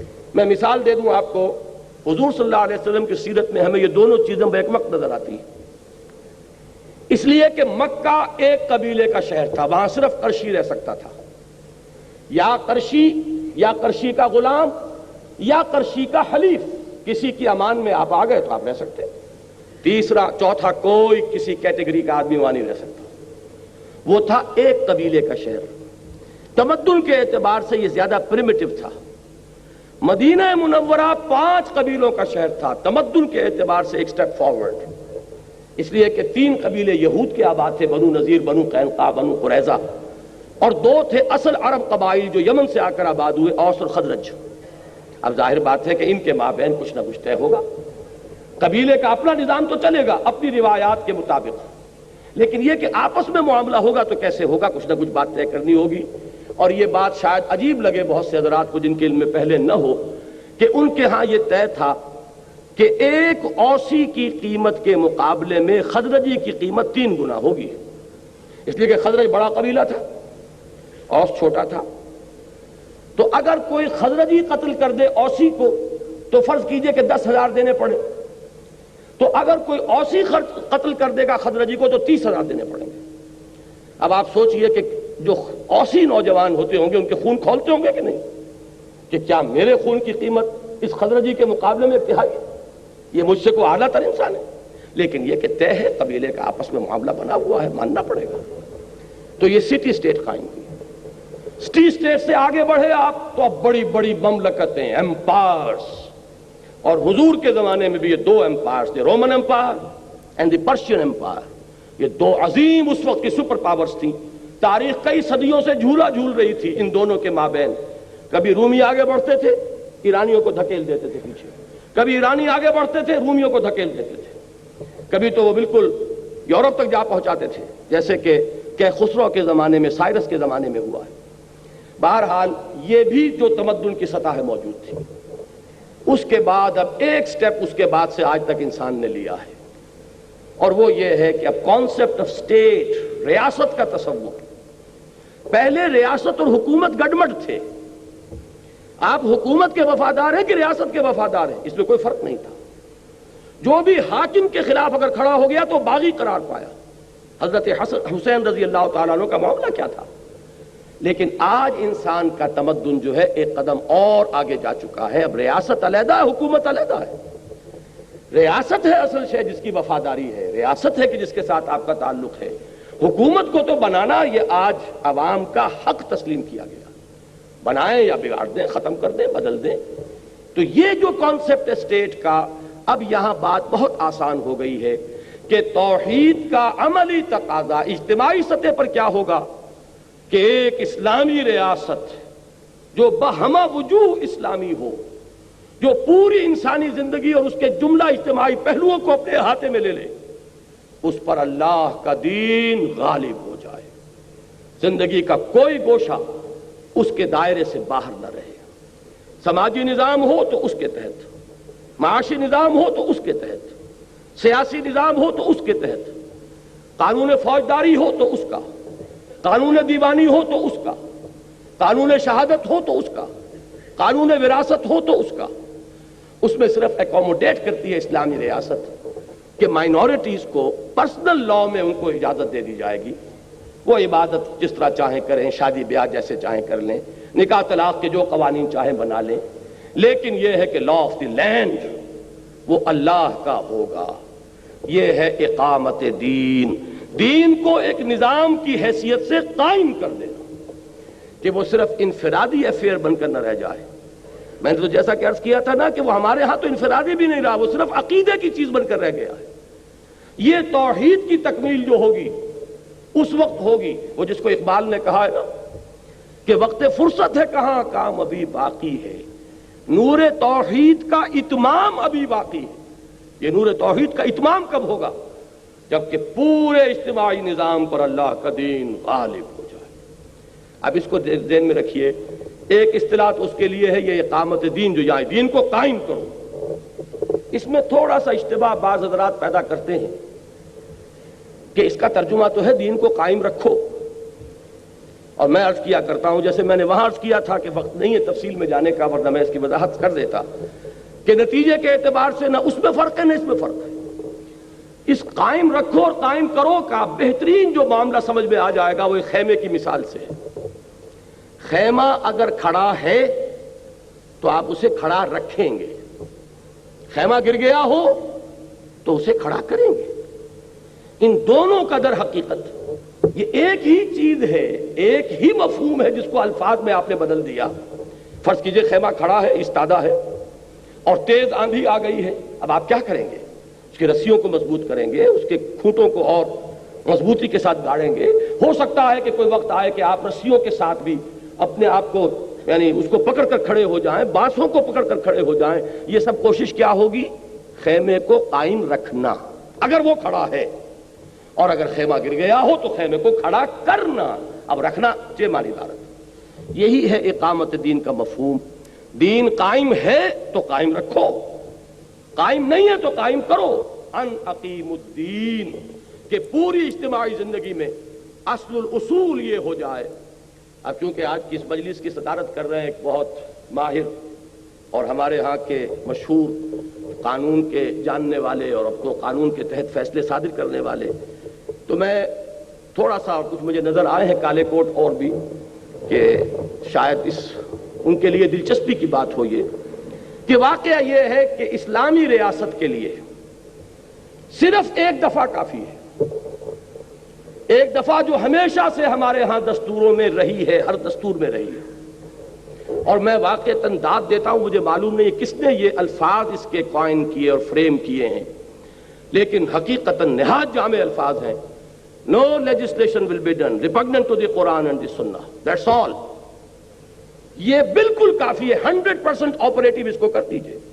اس میں سے ایک چیز کو بھی مستثنا رکھا تو سب کی نفی ہو جائے گی۔ وہ ہو جائے گا وہ آیہ مبارکہ افتؤمنون ببعض الکتاب وتکفرون ببعض فما جزاء من يفعل ذلك منكم الا خزي في الحياة الدنيا ويوم القيامة يردون الى اشد العذاب وما الله بغافل عما تعملون۔ کیا تم ہماری کتاب اور شریعت کے ایک حصے کو مانتے اور ایک کو نہیں مانتے؟ تو جو کوئی بھی تم میں سے یہ روش اختیار کرے گا اس کی سزا اس کے سوا اور کچھ نہیں ہے کہ اسے دنیا میں ذلیل و خوار کر دیا جائے اور قیامت کے دن شدید ترین عذاب میں جھونک دیا جائے۔ اور کان کھول کر سن لو کہ اللہ غافل نہیں ہے اس سے کہ جو کچھ تم کر رہے ہو، تمہارے ظاہر کو نہیں دیکھے گا، وہ تمہارے ایک ایک عمل سے واقف ہے۔ وَمَا اللَّهُ بِغَافِلٍ عَمَّا تَعْمَلُونَ۔ تو اگر ایک چیز کو بھی مستثنا کر دیا، مالیاتی معاملات مستثنا، آئلی قانون مستثنا، ہر شے کی نفی ہو گئی۔ آپ بڑی سے بڑی کورٹ بنا کر بٹھا دیجئے، بڑے سے بڑے علماء کو بٹھا دیجئے، اگر آپ نے شریعت کورٹ بنائی ہے، اگر آپ نے ایک پہلو سے بھی ان کے ہاتھ باندھ دیے تو کل کی نفی ہے۔ یہاں تو کل چاہیے، مخلصین لہ الدین، جیسے ایک فرد چاہے وہ کتنی ہی نمازیں پڑھ رہا ہو، روزے رکھ رہا ہو، اگر اس نے اللہ کی حرام کی ہوئی کسی شے کو اپنے لیے حلال ٹھہرا لیا، اس نے اپنی ہر شے کی نفی کر دی۔ ہاں اگر کہیں خطا ہو گئی، جذبات میں بہہ کر غلطی کر بیٹھا ہے، کہیں انسان پر غفلت طاری ہو گئی تھی، اس خودی اور انا کی گرفت جو ہے اس کے حیوانی محرکات عمل پر کمزور پڑ گئی تھی، اس وقت کوئی حرکت اس سے سرزد ہو گئی، کوئی حرج نہیں، فوراً توبہ کرو۔ انما التوبۃ علی اللہ للذین یعملون السوء بجہالۃ ثم یتوبون من قریب۔ اللہ تعالیٰ نے اپنے ایسے بندوں کی توبہ کو قبول کرنا اپنے اوپر واجب کر لیا ہے جو نادانی میں جذبات کی رو میں بہہ کر کوئی غلط حرکت کر بیٹھتے ہیں لیکن پھر فوراً رجوع کرتے ہیں، اس لیے کہ جذبات کا طوفان جو ہے، میں ابھی کوئٹے میں مثال دے کر آیا ہوں، پہاڑی علاقے کے لوگ خود سمجھتے ہیں، ہمارے میدانی علاقوں میں سیلاب آتا ہے تو رفتہ رفتہ آتا ہے، جاتا ہے تو بھی جاتے جاتے جاتا ہے، اور پہاڑی علاقوں میں آتا ہے تو طوفان آنن فانن اور جاتا بھی اسی طرح ہے۔ جذبات کا معاملہ بھی یہ ہے، اس میں طوفان آتا ہے، جوش آتا ہے، وہ بھی بڑی تیز رفتاری سے، لیکن پھر وہ جاتا بھی اسی رفتار سے۔ تو جذبات کی رو میں بہہ کر کوئی عمل انسان نے اگر کیا ہے تو جیسے ہی وہ جذبات کا ریلا گزر جائے گا سیلاب کا، فوراً ہوش میں آئے گا یہ میں کیا کر بیٹھا، یہ مجھ سے کیا ہو گیا۔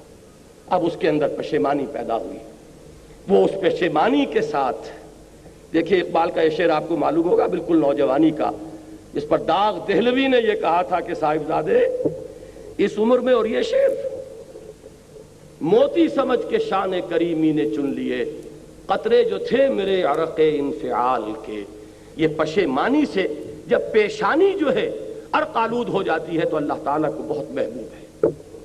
اللہ تعالیٰ اپنے اس بندے کو بہت محبت بھری نگاہ سے دیکھتے ہیں کہ اس سے خطا ہو گئی تھی لیکن اس پر فوراً پشیمانی طاری ہوئی ہے اور اس کی پیشانی عرق آلود ہو گئی۔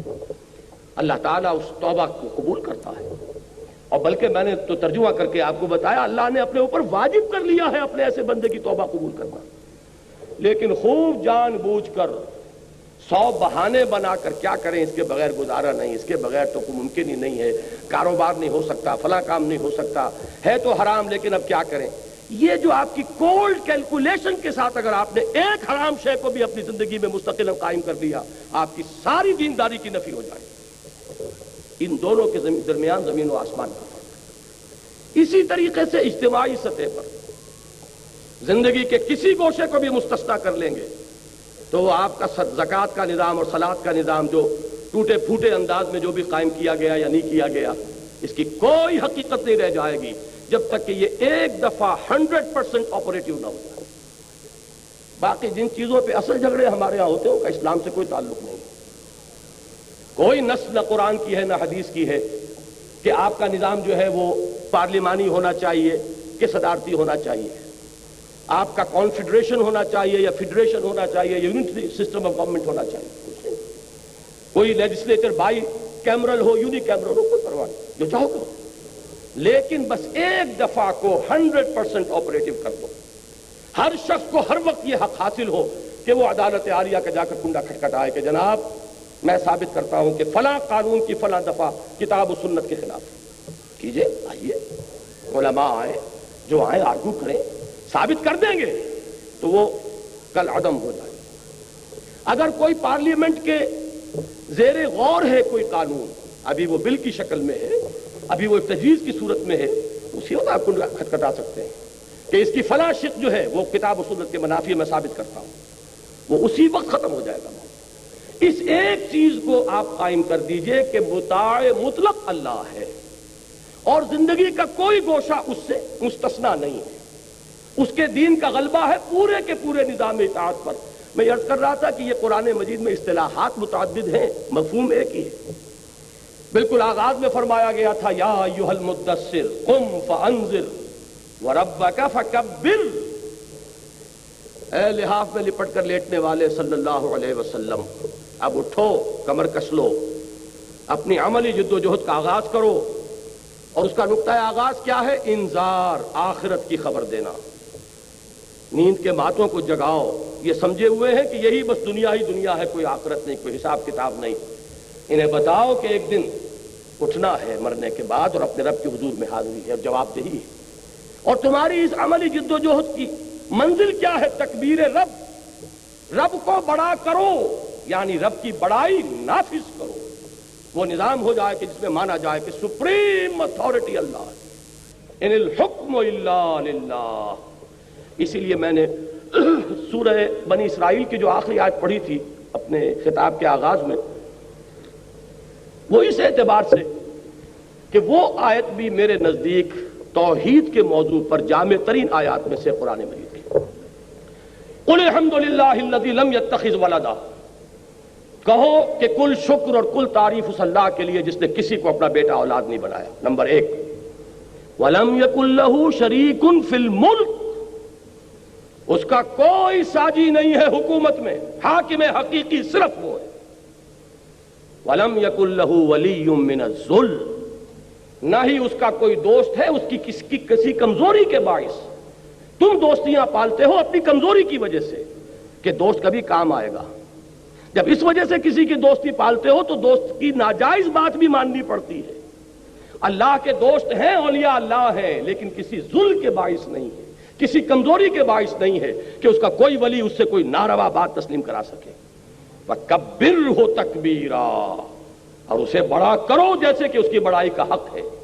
ہماری بدقسمتی ہے کہ تکبیر کے معنی بھی ہم نے سمجھ لی اللہ اکبر کہنا، بہت جوش آیا اور نعرہ تکبیر اور زور سے مارا نعرہ، اور ساری جو سٹیم آؤٹ ہو گیا سارا جوش وہیں کا وہیں، آگے عمل کے لیے کچھ رہتا ہی نہیں ہے۔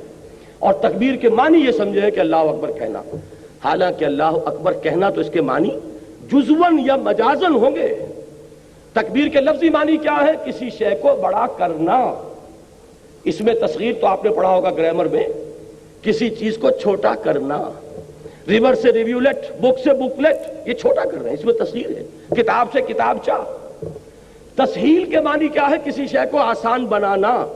تکبیر کے معنی کسی کو بڑا کرنا۔ اللہ بڑا تو ہے لیکن اس کی بڑائی یہاں نافذ نہیں ہے، قائم نہیں ہے، مانی نہیں جا رہی، اس کی بڑائی کو نافذ کرو۔ یہ ہے ہدف محمد الرسول اللہ صلی اللہ علیہ وسلم کا، پوری جد و جہد کا جو ہدف ہے۔ یہی وہ چیز ہے جو یہاں فرمائی ان اقیم الدین، یہی وہ چیز ہے کہ جو قرآن مجید کی مدنی صورتوں میں 3 جگہ پر آئی، هو الذی ارسل رسولہ بالہدی ودین الحق لیظہرہ علی الدین کلہ۔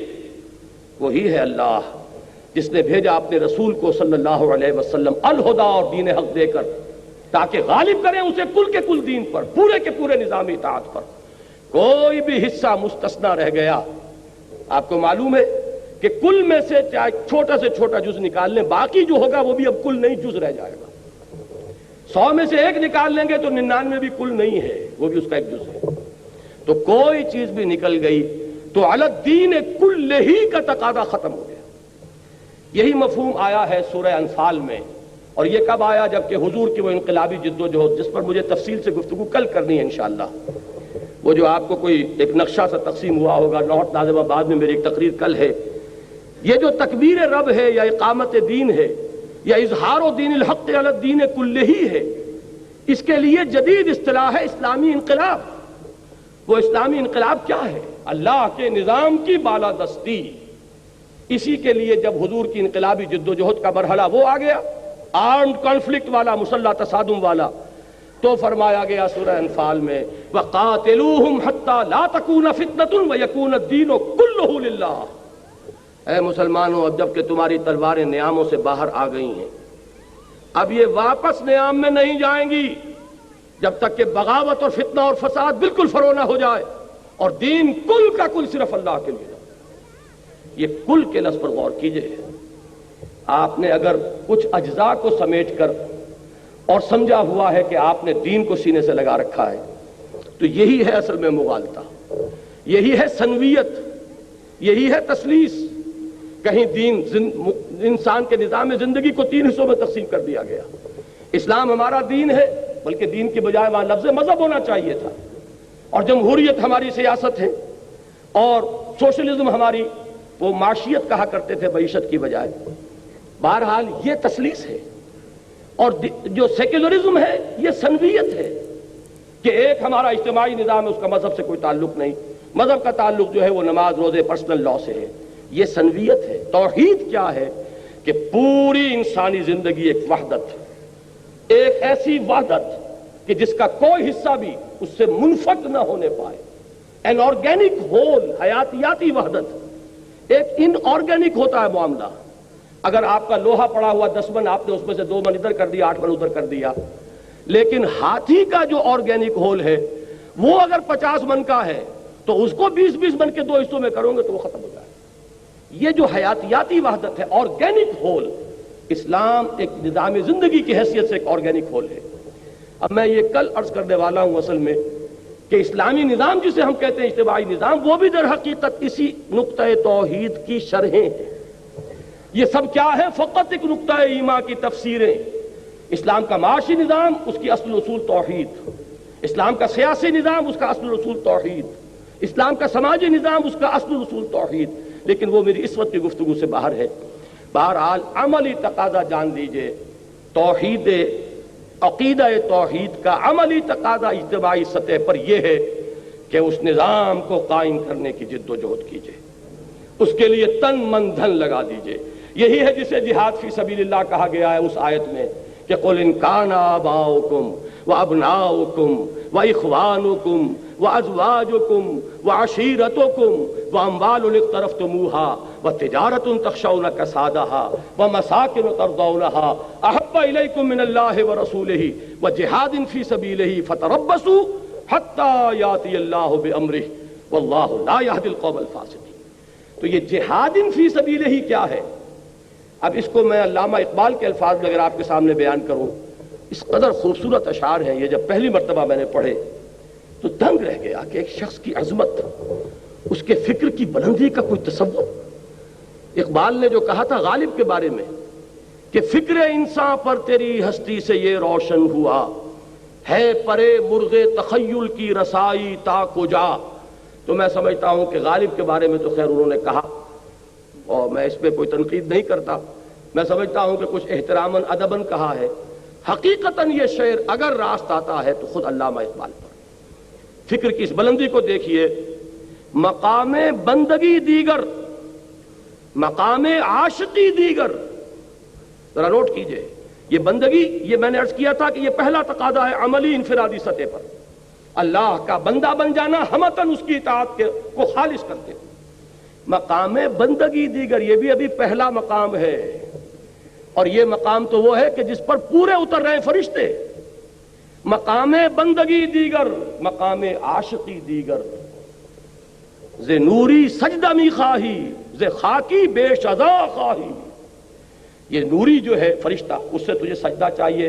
وَنُسَبِّحُ وَنُقَدِّسُ لَكَ نَحْنُ نُسَبِّحُ بِحَمْدِكَ وَنُقَدِّسُ لَكَ، یہ تو ان کی شان ہے ہی ہے، اللہ کے ہر حکم کی تعمیل کر رہے ہیں، لیکن اس سے آگے اس سے تقاضا کچھ نہیں ہے۔ اس خاکی انسان سے اللہ تیرا تقاضا اس سے بھی کہیں زیادہ ہے۔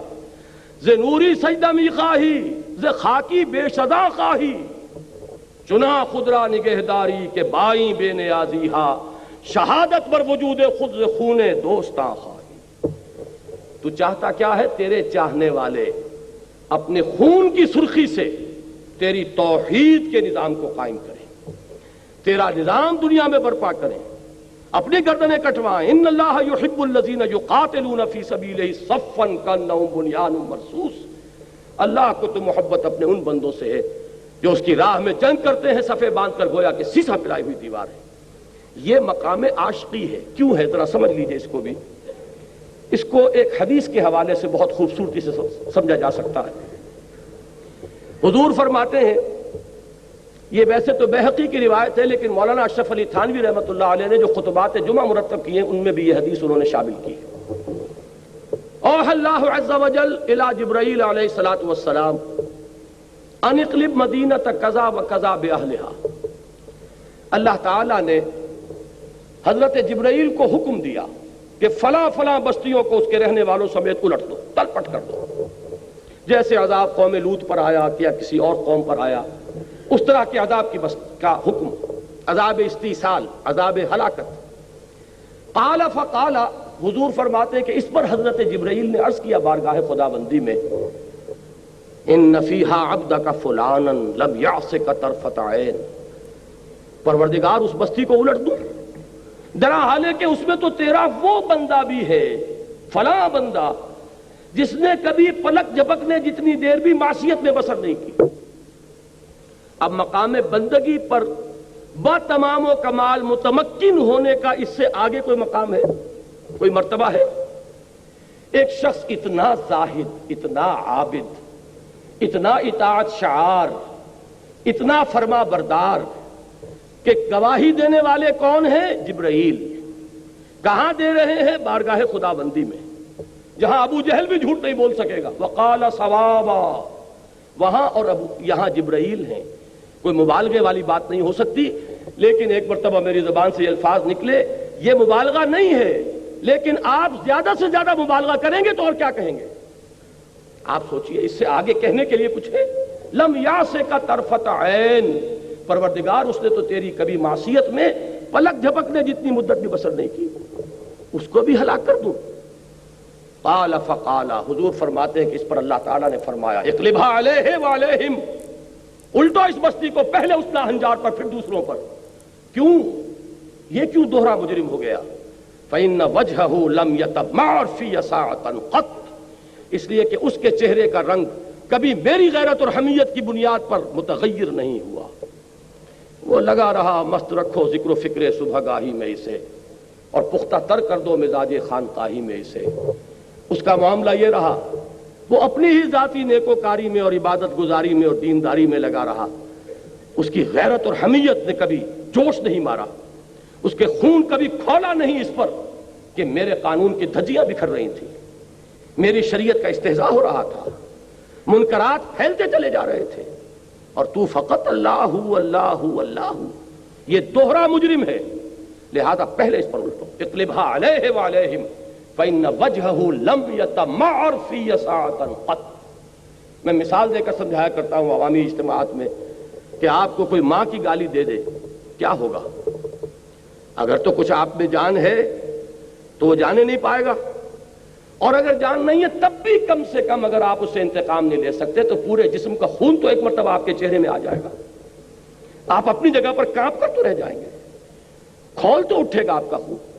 اور اگر یہ بھی نہیں ہے تو اس کا مطلب ہے بے غیرت اور بے حمیت ہے۔ اسی طریقے سے اللہ کے دین کو پامال دیکھ کر کہ پستی کا کوئی حد سے گزر نہ دیکھے، اسلام کا گر کر نہ ابھرنا دیکھے، مانے نہ کبھی کہ مد ہے ہر جزر کے بعد دریا کا ہمارے جو اترنا دیکھے۔ اور اے خاصہ نے رسول وقت دعا ہے، امت پہ تیری آ کے عجب وقت پڑا ہے، وہ دین جو بڑی شان سے نکلا تھا وطن سے، پردیس میں وہ آج غریب الغربا ہے۔ اور اقبال نے بھی یہی مرثیے کہے ہیں، اے باد صبا کملی والے سے جا کہیو پیغام میرا، قبضے سے امت بیچاری کے دین بھی گیا دنیا بھی گئی۔ اس حال کو دیکھ کر ایک انسان اپنے دھندے، اپنے کاروبار، اپنے کارخانے، اپنی تجارتیں، اپنے پروفیشن، ان میں مگن ہے، اس کا خون جوش نہیں کھا رہا۔ وہ اللہ تعالیٰ کی غیرت و حمیت سے اس درجے تہی ہو چکا ہے، دینی حمیت اور غیرت سے اس درجے محروم ہو چکا ہے کہ اس کے احساسات پر جو تک نہیں رہی، تو معلوم ہوا کہ ایمان کا بیڑا غرق ہو چکا ہے۔ وہ جو اقبال نے ایک نظم لکھی ہے روہیلا پر، روہیلا کس قدر ظالم جفاجو کینہ پرور تھا، نکالی شاہ تیموری کی آنکھیں نو کے خنجر سے، اس میں آخری واقعہ آپ نے پڑھا ہوگا جس کو نظمایا ہے کہ اس روہیلے نے یہ ذرا جائزہ لینے کے لیے کہ اب تیموری خون کے اندر کوئی حمیت کی حرارت رہ گئی ہے یا نہیں، تو جب وہ گیا حرم میں تو وہاں جا کر اس نے اپنا جو کمر بند تھا جس میں خنجر لگے تو کھول کر رکھ دیا اور لیٹ گیا استراحت کے لیے۔ بہانہ یہ بنایا کہ سو رہا ہوں، کہ دیکھیں ان تیموری بیگمات کے اندر کوئی حمیت و غیرت ہے، کوئی میرا خنجر لے کر مجھ پر حملہ آور ہوتی ہے کہ نہیں۔ جب دیکھا کہ کچھ نہیں ہوا تو کہا کہ غیرت نام تھا جس کا گئی تیمور کے گھر سے، وہ غیرت دینی ہے کہ جس سے ہم تہی دست ہو چکے ہیں۔ اور توحید کا تقاضا یہ ہے، توحید کے تقاضے میں بشریت اور نور کا جھگڑا، توحید کے مباحث کے اندر سایہ تھا کہ نہیں تھا، توحید کے مباحث اور شرک کے مباحث میں علم غیب کا جھگڑا جو کبھی طے ہوا نہ ہوگا، اس لیے کہ سوائے لفظی نزاع کے کچھ بھی نہیں، وہ ایک لفظی جھگڑا ہے۔ میں نے عرض کیا تھا نا کہ جو توحید صفاتی ہے یہ بڑا ہی نازک معاملہ ہے کہ الفاظ مشترک ہیں صفات کے لیے جو مستعمل ہے اللہ کے لیے مخلوقات کے لیے، اب اس میں جو چاہیں آپ کہتے رہیے، لیکن یہ کہ اصل یہ ہے میدان وَفِي ذَلِكَ فَلْيَتَنَافَسِ الْمُتَنَافِسُونَ۔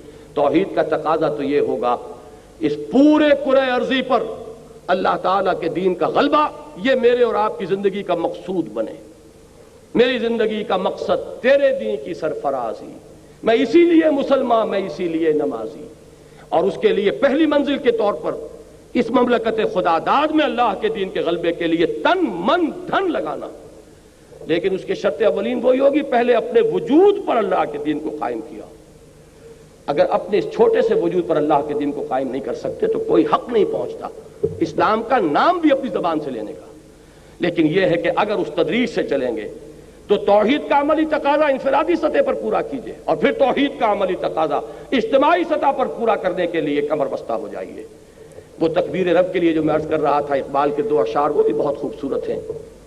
یا وسعت افلاک میں تکبیر ہو اللہ، یا خاک کی آغوش میں تسبیح و مناجات، وہ مسلک مردان خداگاہ خدا مست، اور یہ مذہب ملا و جمادات و نباتات۔ یہ صرف تسبیح تو فقط اللہ اللہ اللہ، یہ تو در حقیقت وہی شخص کے جو کمر کس چکا ہو تن من دھن لگانے کے لیے، جب وہ تسبیح کرے گا تو کائنات وجد میں آئے گی۔ یہی دو اشعار ہیں اقبال کے کہ پرواز ہے دونوں کی اسی ایک فضا میں، کرگس کا جہاں اور ہے شاہی کا جہاں اور، الفاظ و معانی میں تفاوت نہیں لیکن ملا کی اذاں اور مجاہد کی اذاں اور، الفاظ وہی ہیں۔ لیکن جو شخص اس کو اپنی زندگی کا مقصود بنا لے، اس کے لیے ہدف یہ ہے جانا ادھر ہے، هو الذی ارسل رسولہ بالہدی ودین الحق لیظہرہ علی الدین کلہ، اس میں تن من دھن لگانے کا اگر ایک پختہ ارادہ کر لے تو اب یہ گویا کہ توحید انفرادی سے توحید اجتماعی تک پیش قدمی کر رہا ہے۔ میں آخری بات صرف یہ عرض کروں گا کہ یہ توحید اجتماعی تھی کہ جو محمد الرسول اللہ نے اپنی 23 سالہ جد و جہد کے نتیجے میں جزیرہ نمائے عرب کو جس سے جگمگا دیا۔ صرف عقیدے کی توحید نہیں تھی، عقیدے میں توحید، علم میں توحید، نظریے میں توحید، فکر میں توحید، انفرادی سطح پر توحید اور اجتماعی سطح پر توحید، جاء الحق وزهق الباطل ان الباطل کان زہوقا۔ لیکن یہ جان لیجئے اس توحید کی تکمیل اس وقت ہوگی، دیکھیے ایک چیز ہے یہاں سے وہاں تک کی اونچائی ہے، ایک ہے اس پورے ہال کے اندر اس پوری اونچائی کا تصور کرنا۔ جزیرہ نمائے عرب میں تکمیل ہو گئی دین کی اور تکمیل ہو گئی توحید کی، لیکن جزیرہ نمائے عرب میں ہوئی، جبکہ اس کو ہونا ہے پورے کرۂ ارضی پر محمد الرسول اللہ صلی اللہ علیہ وسلم کی بعثت کا مقصد بتمام و کمال اس وقت پورا ہوگا۔ اسی کو اقبال نے تعبیر کیا نا کہ وقت فرصت ہے کہاں، کام ابھی باقی ہے، نور توحید کا اتمام ابھی باقی ہے۔ اس کے لیے نبی اکرم صلی اللہ علیہ وسلم کی بھی دی ہوئی خبر ہے، قیامت سے پہلے وہ وقت آ کر رہے گا، یہ توحید کامل بتمام و کمال پورے کرۂ ارضی پر قائم ہو کر رہے گا۔ حضور نے فرمایا کہ کوئی گھر نہیں رہے گا روئے ارضی پر، نہ گارے اور اینٹوں کا بنا ہوا اور نہ کوئی اونٹ کے بالوں کے کمبلوں کے بنا ہوا خیمے کی صورت میں، جس میں اللہ کا دین داخل نہ ہو جائے۔ وہ وقت آ کر رہے گا، لیکن اصل میں میری اور آپ کی جو وفاداری ہے اس کا تقاضا کیا ہے؟ وہ تو آئے گا، لیکن ہماری کنٹریبیوشن کیا ہے؟ ہم نے کیا محنت کی ہے؟ ہم نے اس کے لیے تن من دھن کتنا لگایا ہے؟ ہم نے اس کے لیے کتنی توانائیاں صرف کی ہیں؟ میری اور آپ کی کامیابی کا دار و مدار اس پر ہے۔ آ کر تو وہ رہے گا، اور میں آج آپ کو چند اشعار سنانا چاہتا ہوں اپنی اس گفتگو کے آخر میں، جو خبر کے نبی اکرم صلی اللہ علیہ وسلم نے دی، جس کا ذکر شاہ ولی اللہ دہلوی رحمۃ اللہ علیہ نے کیا ہے ازالۃ الخفاء عن خلافۃ الخلفاء میں، کہ وہ وقت آ کر رہے گا اور یہ آیہ مبارکہ هو الذی ارسل رسولہ بالہدی ودین الحق لیظہرہ علی الدین کلہ بتمام و کمال اس وقت ظہور پذیر ہوگی جبکہ پورے کرۂ ارضی پر اللہ کا دین اسی طرح غالب ہو جائے جیسے کہ محمد الرسول اللہ صلی اللہ علیہ وسلم نے بنفس نفیس جزیرہ نمائے عرب پر غالب کر دیا تھا۔ تو وہ وقت آ کر رہے گا، مجھے کچھ اندازہ ہوتا ہے اسی وقت کی پیشین گوئی کی ہے علامہ اقبال نے۔ یہ اشعار میں آپ کو سنا رہا ہوں بانگ درا کے۔ آسماں ہوگا سحر کے نور سے آئینہ پوش، اور ظلمت رات کی سیما پا ہو جائے گی، اس قدر ہوگی ترنم آفریں باد بہار، نکھتے خوابیدہ غنچے کی نوا ہو جائے گی، آ ملیں گے سینہ چاکانے چمن سے سینہ چاک، بزم گل کی ہم نفس باد صبا ہو جائے گی، شبنم افشانی میری پیدا کرے گی سوز و ساز، اس چمن کی ہر کلی درداشنا ہو جائے گی، پھر دلوں کو یاد آ جائے گا پیغام سجود، یہ ہے وہ توحید کا عملی تقاضا انفرادی سطح پر، پھر دلوں کو یاد آ جائے گا پیغام سجود، پھر جبیں خاک حرم سے آشنا ہو جائے گی، آنکھ جو کچھ دیکھتی ہے لب پہ آ سکتا نہیں، محو حیرت ہوں کہ دنیا کیا سے کیا ہو جائے گی، شب گریزاں ہوگی آخر جلوہ خورشید سے، یہ چمن معمور ہوگا نغمہ توحید سے، وہ نغمہ توحید ہے وَيَكُونَ الدِّينُ كُلُّهُ لِلَّهِ، جب یہ ترانہ اس کائنات کے ایک ایک ذرے سے ادا ہو رہا ہوگا، جبکہ یہ پورا اجتماعی نظام انسانی زندگی کا پورے کرۂ ارضی پر اللہ کے دین کے تابع ہو چکا ہوگا۔ اب رہ گئی یہ بات کہ اگر یہ مقصد ہم بنا لیں تو کریں کیا اور کیسے، یہ میری کل کی گفتگو کا موضوع ہے۔ جن حضرات کو اس سے دلچسپی ہو وہاں بھی آنے کی تکلیف گوارا کریں۔ میں فاران کلب کا بھی ممنون ہوں تہہ دل سے کہ انہوں نے مجھے یہ موقع فراہم کیا کہ میں آپ حضرات سے ہم کلام ہو سکا، اور آپ سب حضرات کا بھی شکریہ ادا کرتا ہوں کہ آپ نے پورے صبر اور سکون کے ساتھ میری گفتگو کو سنا ہے۔ اللہ تعالیٰ اسے میرے لیے بھی مفید بنائے، آپ کے لیے بھی مفید بنائے۔ یہ صرف ایک کان سے سن کر دوسرے کان سے نکال دینے والی بات نہ ہو، بلکہ اس پر غور تو کریں، سوچیں تو صحیح۔ یہ ہے وہ توحید کہ زندہ قوت تھی زمانے میں یہ توحید کبھی، اور اب کیا ہے فقط ایک مسئلہ علم کلام۔ اقول قولی ھذا واستغفر اللہ لی ولکم ولسائر المسلمین والمسلمات۔